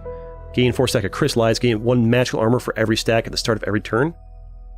Oh, so like my first turn I get 4 magical armor, next turn 3, next turn 2, just a little bit of magical protection, it's alright. Can't afford these. Lord heals for 3 hit points, Hunter dies. Reduce all damage. Traps. Zombie Horde deals 8 damage each invasion turn pass till the traps activate. Do 1 random hunter? That's cool. Put an obscure room as damaging people. I think probably saving would be the thing to do. Yeah, let's just save our money. We bought the one guy. We can try and merge things now. Return to castle. Yep. And now we can go try to combine these guys. Merge panel minions. Here, settle minions. Merge panel. I want all you guys. Ooh, hello. Instead of these guys doing 12 damage AoE in one room, now we have a beast. In invasion phase, deals 8 damage to all hunters. Minions respawn after every invasion. Fuse. This is where, like, also... This seems inferior. 4, 8, 12 versus 8. Well, whatever. Did it cost? It only cost 40 plasma, so we had extra plasma. I guess if you don't have enough, like, minion spots, I guess? I don't know. I feel like having 3 of the little guys is better than 1 big guy. Alright. Well, where are you guys come from? You're coming from the bottom. You're going to destroy the heart. You're coming from the left. You're going to come towards me. So if I do everything here, we're fine. So I can right-click to move there. Put the beast over there. In fact, I can do it over here and have more, like, stuff. So, reset all these guys. We're over here. You can fight me over here, where I have the beast to help me. And, I guess... Well, I gotta protect the hearts. I could fight this guy down here. Yeah, let's... Fight... We'll be down here. We'll have the beast here. We'll have the traps. The traps, I think, are one-time uses, so we don't have any traps. We'll fight the guy who wants to destroy the heart right here, and then I will try to move myself over to fight you. So you would be here. So I'm here. Guy comes in. I stand still. They hit me. They probably go this way. I'm going to be forced to fight here anyway. I guess I can run around. They'd chase me, right? We can have the decors over to help me. Because this only has 1 decor slot. Where I can fight this guy, you know, over here maybe. Fight over there for the decor buff, I don't know. And I think that's it. Are we happy with what we have here? I think we like what we have. And we go for, I believe this is night 6. Or is this night 7? Is there a first person aspect? I don't think so. See, I don't... Oh, 8 AoE damage. I don't understand why... I feel like the first few combats, they went to their first tile here, and then I got to move around and do stuff. But now I don't get to move around and do stuff. They just come and fight me, and what happened to me getting to move my hero around during invasion phase? I don't understand it. It's like the game changed halfway through. Ooh boy, it's a lot of guys here. I can only use this twice, but there's only 2 fights. So, Mage's Burn. I know this guy's an insane damage dealer. You guys are a non-issue. You just armor up a bunch, use armor a bunch, not a huge problem. You're an insane damage dealer, Mage's Burn. Target explodes after 1 turn, dealing 5 magical damage to all vampires. It just feels like a waste to do 115 damage to somebody with 58 health. I guess we do heal a lot. I'm going to use this on you. Get you out of here. And I'll focus on damaging you. I can use this on you. Maybe my attacks will be able to get you out of here, right? I should have done this before we get rid of you. Do we blood right? I should have done that first. Implosion there. Could have gotten more blood if I left her alive, done that first, but whatever. I think we're probably fine on blood. I can do... Got 4 AP. I can do this 3 times this once. That'd give me... Oh, I've got... I mean, I can do blood rights. So it is 4 and 1, so 4 plus 4, 5, 6, 7, 8, 9. 9 damage times 3. That's 27. That alone takes you out. That's fine. So we do a blood right. And then we... Yeah. Oh, we're strong. So 11 damage. You're gone. And then we... Actually, I could just done that. We can do it next turn, whatever. Hit you guys a bit there. Plated armor. What's that plated armor? Gain 2 armor for each stack every time damage is taken. But 3 times every turn. Okay. And I'm out of stuff, so we end our turn. A good first turn. Doubtful Soldier, Seasoned Soldier, Blood-Red Crystal, all this stuff. Alright, let's do the Shape of Fate there. You guys are attacking for the same amount of damage. I guess I should take out one of you guys first. Okay, that's an issue. Can I take one of you guys out? That would stop 24 damage effectively. This would do... It's my... Any strength modifiers here is just going to be 11 every time. if I cast this twice, because of Blood Right, that gives me an extra 2. This does 13 times 2 would be 26. Plus this does like 20. I don't think I have lethal here. I don't think I have lethal at all. I mean, I've got 6 AP, and I can only spend 5 right there if I can use everything right. Does the order matter? I don't know. We'll Fiendish Skin here. Gargoyle Skin. Gargoyle Skin. And Gargoyle Skin. I could Fiendish Skin again, actually. Well, first of all, let's Blood Lance. And Blood Lance. There we go. And Inquisitor's Sword. Not to take you out. I could Fiendish Skin twice. Stop more of this damage, right? 20. There's 48 damage coming in if I Fiendish Skin a couple more times. Now we're looking... I got 40 blocking. Yeah, and now we do this. 48. I can't believe I blocked 48 in a single turn. That's crazy. Alright. And we wait on this because they work together. Although maybe the stack stays forever, I don't know. But get blocked, nerds. 48 damage in one turn? Haha, don't care. Blocking it all. You're dealing with a vampire lord up in here. Armor up. No need to use this. Even though it's glowing, we ignore it. Can't use any of these guys, so we hit you with some of this. And a little bit of this. Did I use this yet? Do I wait? 5 physical damage. So it's at least 15, which is not lethal. I think we save the blood in case we need to use Fiendish Skin a bunch next turn. We end our turn. This thing goes off cooldown next turn. Use that. You guys in your armor. You attack it with 15 damage. Footman's Cleave. Physical damage. So... well, I think it's easy to block, right? Let's... well, first of all, Implosion. Some more blood. Deal some damage here. This is available. Let's go ahead and... maybe we can take you out this turn. There we go. And then use this. You're gone. Fantastic. Time to use this. Wabamo. Why is it doing 16? I don't understand. It says deal 5 physical damage. I guess plus 8 is 13. Not sure where the 3 is coming from. But, yeah, that's what's doing that. So many variables. Hard to keep track of it all. Alright. The game would be better if the damage is shown 2 by 2 by 2 by 3. Well, it's early access. It's a work in progress. Game's not done yet. It's also a free game, you know, temper expectations. So, okay, now I actually can move around. Cool. So if I want to, I can retreat back to here. I can fight over here. Ta-da. Took 2 movements. And now I can end my turn. I don't think... it says kill Lord, so they shouldn't damage the room by walking through it. Wait a second. Oh, I see. I get it now. I get it now. Anytime one of these guys walk into this room, the coffin room, I take damage up here. I saw the visual. So I have 8 hit points left in my coffin. It was 10 initially. So people can walk into this room 9 times. And the 10th time, you lose. So you don't... I think you don't want them in the room, or you don't want to... I'm not sure. Like, if I'm standing in the room to take damage? I don't know. Find out. Now I get it. I get it now. Yeah, I can move now. I don't know why I didn't before. I don't fully understand it. Alright. You... I mean, I can... oh, 210 hit points. You are a tough one. You got a lot of strength. You got some intelligence. Let's slap you right here for 104, because you have armor, I guess. You got a lot of morale, too. Take the morale down a little bit, shall we? There we go. That solves you up quite a bit. Hit you with a little bit of, give myself the blood right. Hit you with some implosion, hurt that morale a little bit more, hit you some more damage. 13 by 2 is so much. And, oh, I should have done this first, right?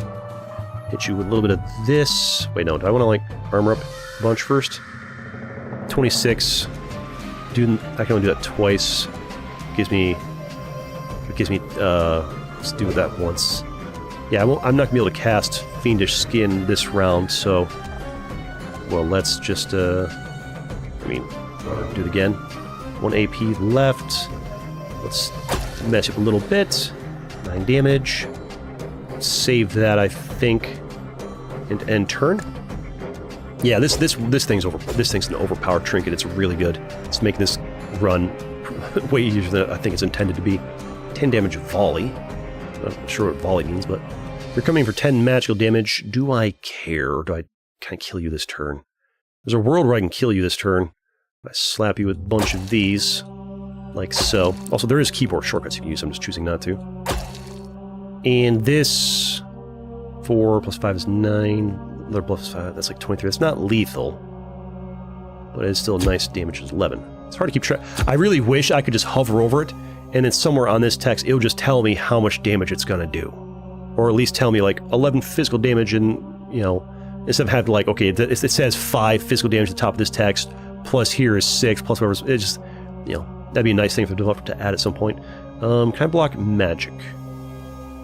No. Can't, so we enter, and we take the damage. It's not a big deal, we have lots of healing. Alright. And now you're coming in with this, and I think we can let's take you out with this, and then this. There we go. Easy, 104 hit points, not bad. Got some fame, some skill, and some gold. Great. Not huge rewards, but we take it. Lovely. Lovely jubbly. Loving that. Night 7, so 2 more nights, I think. Alright, we have something coming from the right that wants to plunder rooms.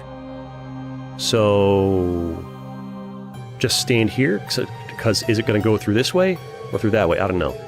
So what I'm going to do is I'm going to stand right here. We are going to reset everything. Reset all minions. And we'll traps, reset all those. I don't think I have any. What's this? These are rooms I have. Go to this. New skill. Mirror. It costs 1 AP. No blood cost. Single target. Deals magic damage equal to double my current crystallized. I don't really have a crystallized build going. Not that useful for me. Inquisitor's Sword. I don't know what that purple around it means. Does it mean it's cursed? I don't know. 0 cooldown. Cost 10 blood. Wait, it means I already have it. Is this level up what I already have? I don't understand. Deal 5 physical damage to the target with an added debuff that strengthens the sword damage. Target takes plus 5 damage attack. Gives double stacks instead of 1 per hit. So it's buffing what I already have. So now I hit it 1 time, instead of adding 1 stack, it'll add 2. That seems good. That's leveling up what I already have, something I do like. Superior, buff. Single target. Gain plus 1 intelligence per each enemy hunter in the field. So I use that and buffs my magic damage. Also good. I want to level this up though. Level it up. And aha, now it's glowing purple because it has been leveled. Fantastic. We love this. We love this. Now you're going to come through. I presume you're going to go right to here, if I had to guess. So we just stack this up with a beast. What does this guy do? 8 damage to random hunter. Great. Decor. You only fit 1. What's the best one? Deals 1 morale damage to all enemies at the end of every combat turn. So 1, that's not that big of a deal. Yeah, I give myself 2 constitution, seems better. We take that.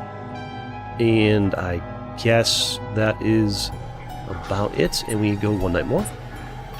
No fame. I wish the fame would light up when I have fame to spend. That'd be good. Alright, 6. I can give myself a little bit more crit chance, whatever.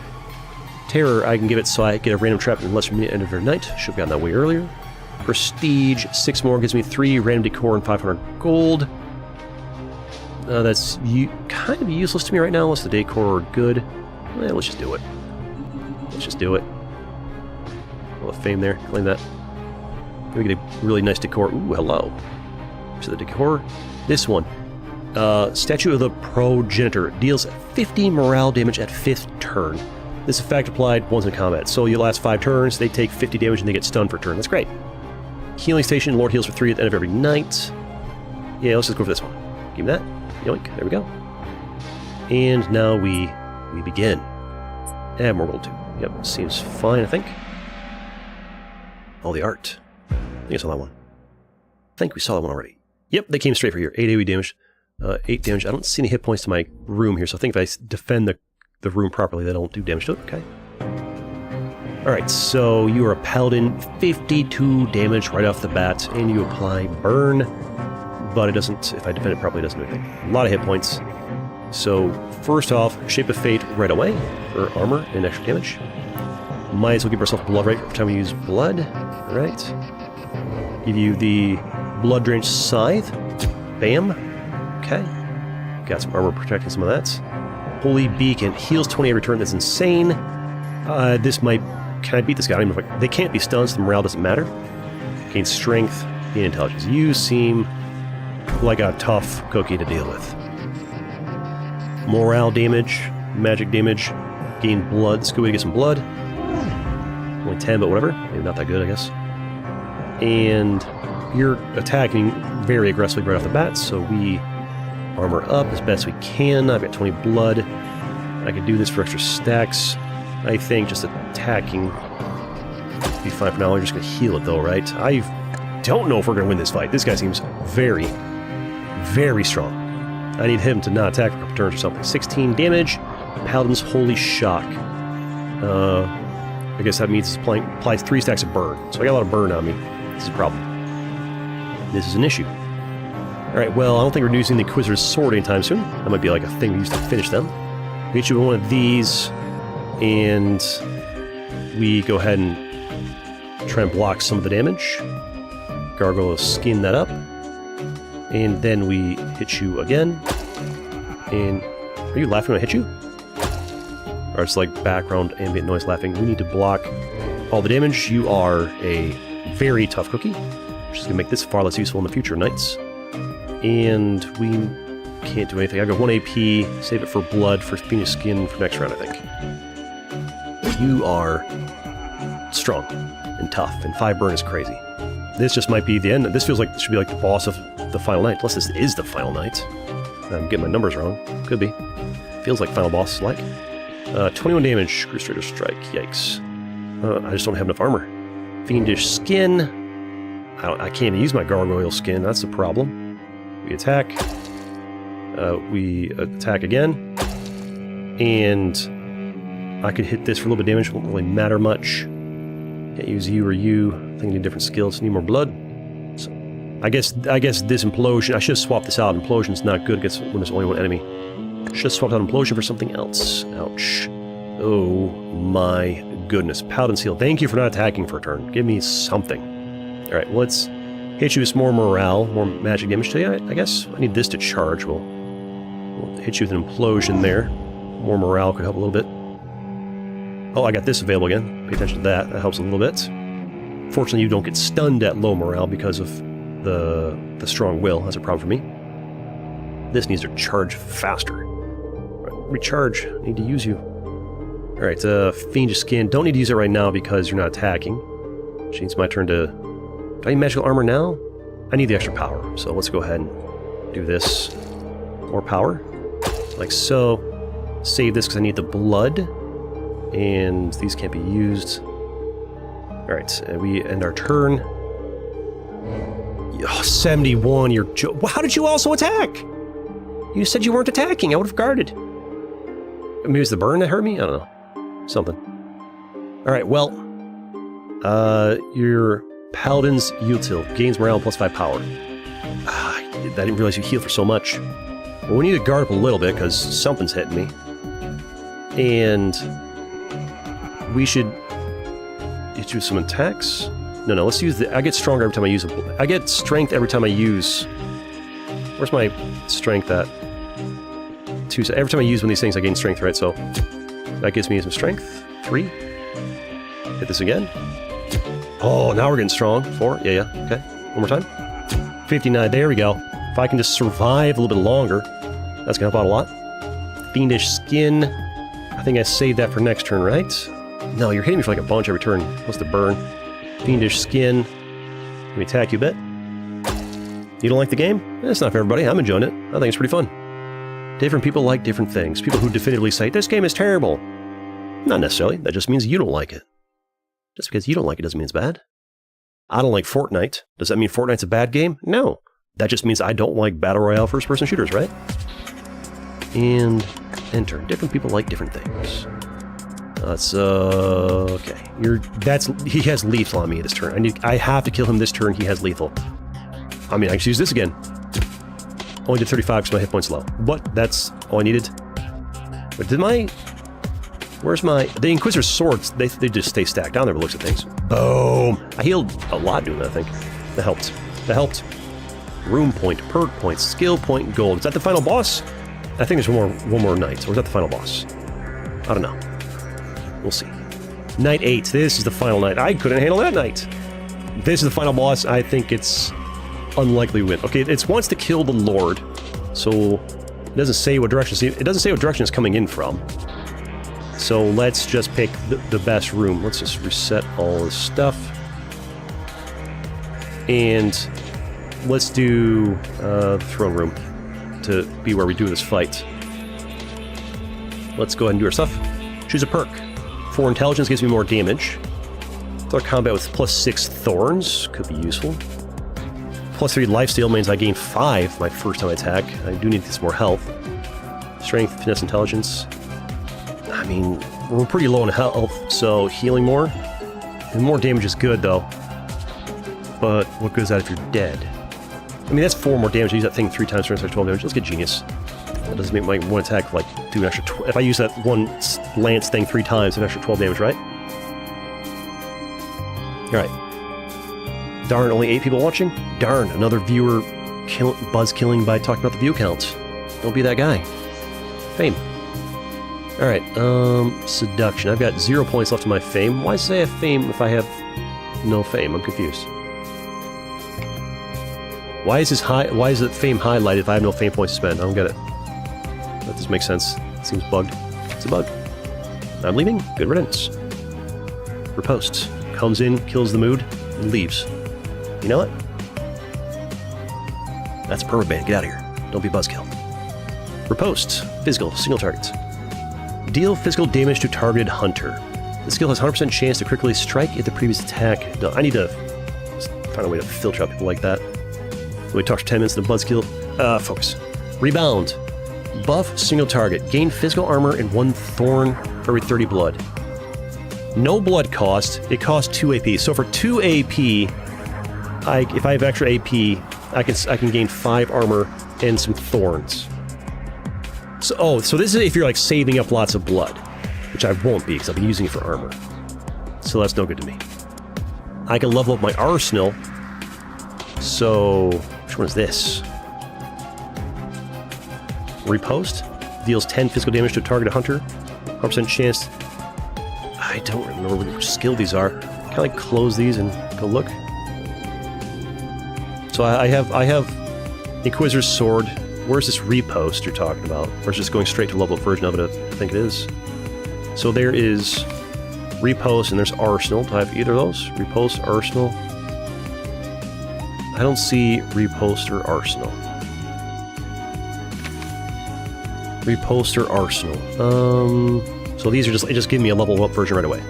Okay, costs 10 blood, attacks a single target, deals 10 physical damage to the target hunter, 100% chance to crit if the previous attack was a crit, usually not though. Does 3 bonus damage per 10 in current blood pools, so if I've got 30 blood, it does 19. Wouldn't I rather spend the 10 blood on my other stuff? We don't really have a lot of blood to spare. We're fighting first of all, we're fighting a single, this thing, useless, I think, against you, so give me this instead. If it deals 10 physical damage for current blood 0, deals 30 damage instead. Take that, I guess. And we're fighting a single target. So we're going to be blood poor, so things that cost blood are probably not what we want here. No blood cost, okay. Costs 1 AP. Single target deals 15 magic damage to a single target for each trinket equipped. I've got 3. That'd be 45 damage. That seems good. Or, yeah, let's get that. And we need to put you on something else. This is good, this is good, this is good, this is good. I mean, there's going to be times when we have no blood, and that would do 30 physical damage in a single hit. That's not bad. Then again, this Blood Rites, I cast that early and cast this a couple times. All of a sudden, I'm doing 3 extra damage per hit. It adds up quite a lot. That's pretty good. But then again, this cooldown of 3 does 45 damage to a single target once for each trinket equipped. So 45 damage, but I can only use it 1 time. Still 45 damage 1 hit. Better than this. Also has AP. This also has 3 on cooldown. I think this is better. Question is this better than this? Costs 1 AP to eventually get some more stuff stacked up in a long fight. My hit points is low, mind you. I won't last very long. Deals 10 physical damage. Costs 2 AP. But does potentially 30 damage right away. We take that. And add a room. Choose a room. Okay, this one's the most expensive. Living room gives 3 fame points instantly. Laura gets healed by 10 after night ends. Doesn't matter on night 8. It's last night. Gain 2 random decors instantly. Already got a lot. Let's give those 3 fame points. Fame. That was supposed to give... Oh, I haven't built it yet. Let's see, like, where's my fame points? That's a 3x3. You can go down here. And that should give me some fame points. I've got 3. I give myself more crit chance over here. Nothing over here. Wait, I never claimed this. Bribe. You can bribe hunters and make them go away at invasion phase. It's a bit late for that, but I don't think we can bribe the final boss. 3 points. Nothing. Does nothing here. Does something here, so give ourselves a little more crit chance, I guess.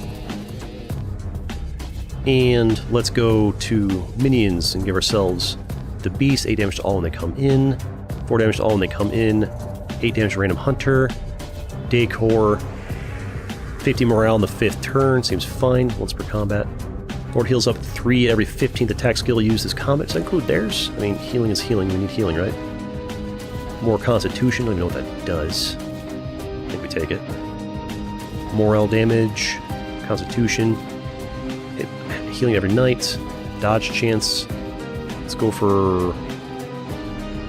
Give him morale damage? Sure, whatever. It's morale damage. I have 4 in there. I have no traps. And maybe I can use this to bribe them to go away. It seems unlikely.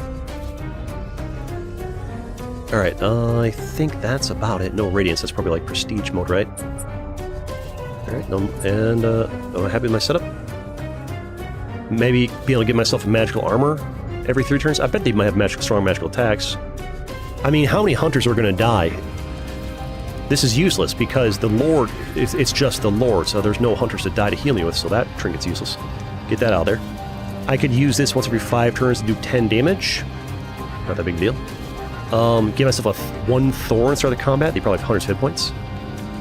I think this is probably better. You know, assuming they actually do magical attack damage, right?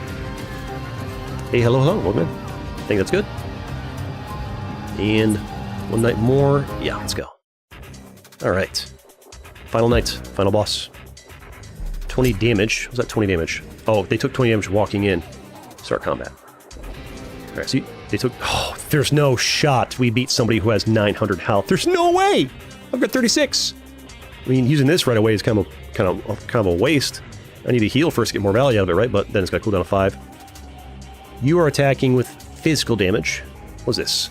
30 damage because we have no blood. Use this right away. Bam. Heals you up a little bit. And then do this, because why not? Hurt your morale, damage you a little bit. You've got so much morale. If your morale is high, you get, they take less damage. I don't like your morale being high. What's this? Bard's Rhythm. Kinrail Nilo gains 2 intellect every time Vampire Lord uses 3 attack skills in a row. Does that mean in a single turn or in a row? So, don't attack multiple times in a row? Can't be stunned. Okay, strong will. So we don't want to attack too much, otherwise you get smarter and deal more damage. So, let's... Gargoyle Skin. Attack. Attack, please. There we go. Did I say... No, it's 6 and 5, it's 11 damage. Alright. So that was 1. Do that, that's defensive. And deal 15 magical damage to a single target once for each trinket equipped. We'll use this on you.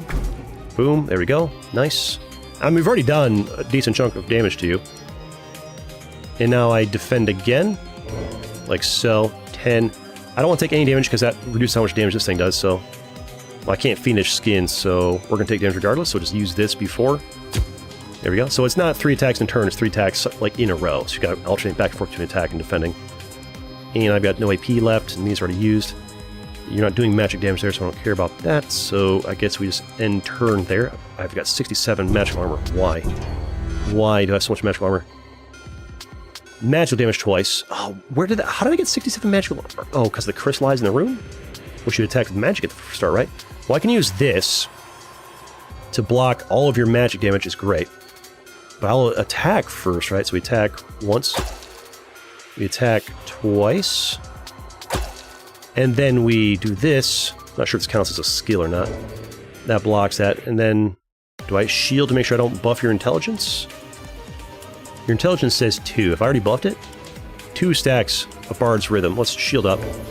I see. You can just look right here and it'll tell how many stacks it's at. So it's really tiny, hard to see, but just make sure that if that's at 2, then defend or something. I get it. All right, let's... If I use this now, but it seems like it stays permanently. There's 1. There's the 2 stacks of Inquisitor's Sword. The stacks just seem to stick around. Although I need this, I need that for healing, but I need to get my stacks of, what's the strength stuff? I don't have the thing that gives me stacks over time, never mind. Waste. And got 2 left. Most of my stuff's on cooldown. Wait.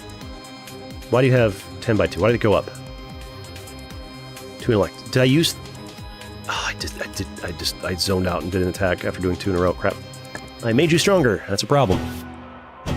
That's a problem. That is a problem. D-string gives magical armor to all hunters and dispels them. You're getting rid of debuffs. Okay. Alright. That's a cooldown, no stacks. You summon dudes! Oh no! You have 900 hit points and you... I didn't even see these. How did I not see them? I was looking over here and over here. You summoned 3 dudes. How on earth am I supposed to deal with these 3 and you? I guess I need to, like, buy stuff better and prepare better, I guess. We are not ready for this. Well, I guess that's the good aspect. Also, it's, you know, early access. Probably might need balancing out, though. Alright, 12 pulse bomb damage coming in. Well, first of all, we want to attack you, because attack's in a line, right? Doesn't reach you, though. There's 1 attack. There's 2 attacks. And then we shield, so that resets your stuff. It's only blocking 5 of that, though. I could do this. Power. Yeah, I no longer have the one thing that gives me strong. Maybe I should have kept that thing that gives me the bloodlust, whatever it was. I can still do this on you, keep stacking the swords on you, but if you dispel, that doesn't mean much, but I think we do want to do that to you. Keep scaling the damage you do on you. I can do 1 more attack action. I don't have any attack actions. I could do a Fiendish Skin here to block your 12 damage. That's the only damage coming in. Save that for next turn. We end turn, get 15 blood for not using our AP. Maybe this is possible. I just need to be smarter. Alright, so you guys are still resting for whatever reason. And you put 20 magic armor on everybody. Don't attack with magic. This is 20 morale damage. Also deals magical damage equal to morale damage done. So there's not a lot of point of using it right away because their magic damage will block it. You're attacking with physical damage. Alright. You legend. Let's see if we can get it done, right? Alright, so we need to use this because it gives me blood and it protects me. I should have done that after the attacks. Gotta remember that. So I'm going to do 1 of these, like so. Heals me a bit too. And blocked by your magic armor or whatever. And I can attack 1 more time. Wait, 1 more time. The reason I didn't do this yet because I want to see if this does that reset. The Shape of Fate does reset the attacks in there. That's good. You're still coming at 12 damage. I need to block a lot of physical damage right here, so this will help a bit with that. And a bit of this. That gives me... Why is that? I don't understand why that's flashing red. I don't get that. You've got 16, 28 damage coming in. I need to use this again if I can. There we go. And I don't understand why it's flashing red. Maybe let's do the thing. That should block all your damage. Oh, because it gives me some more AP back? I don't know, something. I can do this. If I drain all my blood, that would do more. Probably better to save that, right? I could do Arsenal. Does magical damage. Wait till after this turn, I think, to do those things, to do magical damage, because they're protected from magical damage a little bit right here. Should block most of that. So they got through that a little bit? I think they did. Oh, the more... Oh, my one of my perk or some perk or some... I think it was a perk. One of my perks like stuns them after 5 turns, or maybe something in the room, but like they took some morale damage and got stunned. I don't need to worry about these 2 this turn. They're stunned, which means they're not going to attack. I hope not. You're doing magical damage. I can protect the magical damage with that. And we can hit you with one of... Do I want to take out you? Or start working on these guys? I could take you out just to be rid of you so I don't have to attack you next turn.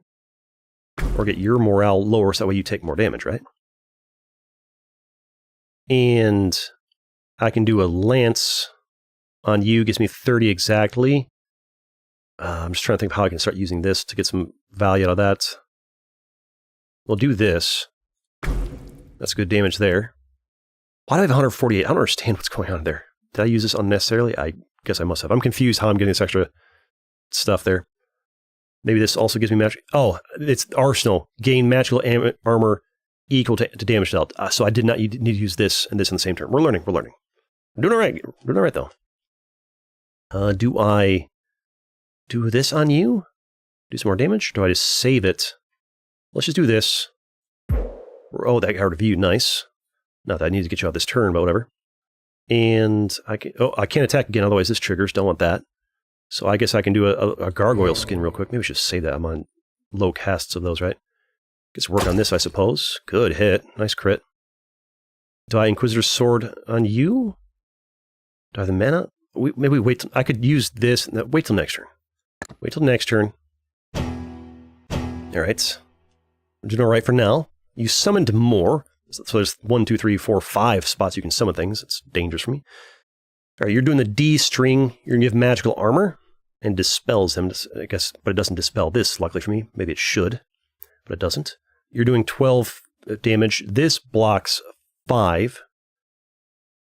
So I'd have to use this twice to block 10. But use this right here. I could just try and kill you before you get your attack off. This does 40 damage right there. And then if I use up all my mana here, then this would do 30 to take you out. And I don't take any damage. I don't need a shield. Or shield all the way. Maybe. So let's do 1 and 2. This thing's getting real strong. This thing is carrying me. The Inquisitor's Sword is incredible. Now I need to do a shield action. I'll do the Fiendish Skin to clear up my mana. That way this thing will now do 30 damage. Slap you out of existence. There we go. No bomb from you. And now I will... I can only do 1 attack action. I'm going to do it on these guys here to start softening up. Nice crit on you. I only did 3 extra damage though. And we don't attack again, even though I could, because I don't want to trigger that. Anything defensive I can do? No. So we end turn. So I don't want to make you get stronger with your Bard's Rhythm. Alright. They're both resting for whatever reason. The fact that these guys are resting a lot makes it easier. What's this? Too tired doing things turn? Hunter do nothing's turn. What's this? Are you supposed to be stunned too, but it doesn't work because you have this? I don't know. Maybe. Alright, so I can't use any of these yet. And these are on cooldown. I could slap you a couple times with this. And then shield up. Maybe we do that. Slap you with this. 82. That thing is getting real strong. All these extra stacks. It's very, very good. Get you one more time. Does not buff yourself. Good. And then... now we needed a defensive action to stop that. I'll just use it on my gargoyle skins. Need another defensive thing. I guess that thing works. A little bit of this. Do it again. And then we do this to interrupt your charging of that, because it's a non-offensive action. It needs to be 3 attacks in a row. And then we can do this one again. And it softens them up. And then we end turn to save up some blood for next turn. And the next turn... okay. I don't think I guarded properly. I forgot the fact that you're actually attacking. Were you attacking last turn? I'm confused. I can do one of these. Wait, so I've got this. Magical damage, grand ending. Guess what? I got the Arsenal to stop that. Now I've got 84 magic armor. You can't hit me with that. And then I can work on these guys a little bit. Now they're gone. And then I do a gargoyle skin. And now I've got... is one of these enough to take you out? It is 171 damage. Let's go. I did not think I was going to win that, but we did. We beat it. What a great run. What's this next? And we're leveling up and stuff. Let's check this out before you guys click off the video or the stream, whatever. Heritage points gained 36, 34 points from surviving a new night, 2 points from a new character level. Let's go. I like this game. This was fun. I'm not sure if there's enough substance here to like do it again for more videos on the channel. Maybe there is, maybe there isn't. Depends on how much people like it, but I had a good time. I recommend it, and it's literally free on Steam right now. At least in early access it is. Maybe they'll charge money for it later. You've unlocked Heritage Screen. On this screen, you can check the levels and talents for each clan, and you can spend the heritage points you earned and get your vampire lords stronger. Okay. That's cool. Here are your current available points to spend. Here's your all-time heritage points earned. For every 50 heritage points, all of your vampire lords gain max health. Cool. Alright. And this is the clan Paladins, what we just played as. And I have 36 heritage points. And I can spend points in different spots. I think blood was cool. What does this do? Gain 5 blood to start turn, so it's at level 1. So if I spend 5 heritage points there, Oh, these are like abilities. So if normally the Immortal Lineage ability, if it's a skill that you grab and equip or a perk or whatever, gives you 5 blood stars each turn. If I spend some heritage points here, I can level up that ability. I'm leveling up abilities. Ravenous Hunger. So I can just find stuff I like and level them up in the different clans. Okay, that's cool. Neat. Anything I want here? I'm not worried about it right now. There's a chance I don't play this game again if it's a one-off video. I might play it more regularly in my free time. We're trying to do much more variety on the channel, so there'll be a lot of games that, even though I enjoyed them, they might only get one video. Unless everybody loves it and wants me to do one or two more, but yeah, that's it. Few Nights More Genesis, it's free on Steam. I think Few Nights More Genesis is just like a little prologue that's free, and then maybe the full release of the game, Few Nights More, will cost money. I don't know, but I'll put a link in the description of the video, and had a great time. I fully recommend it, but check it out, it's on Steam. But thanks for hanging out, and I'll catch you all in the next video. See you next time.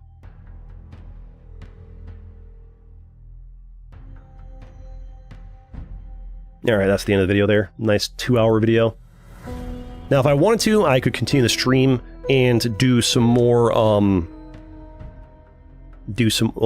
I think in the future, I'll end up doing like 3, 4, 5, 6 hour streams where first hour or two, I'm talking in chat, doing Reddit React, whatever, and then we play a game or two and, you know, spend half the day doing that most days.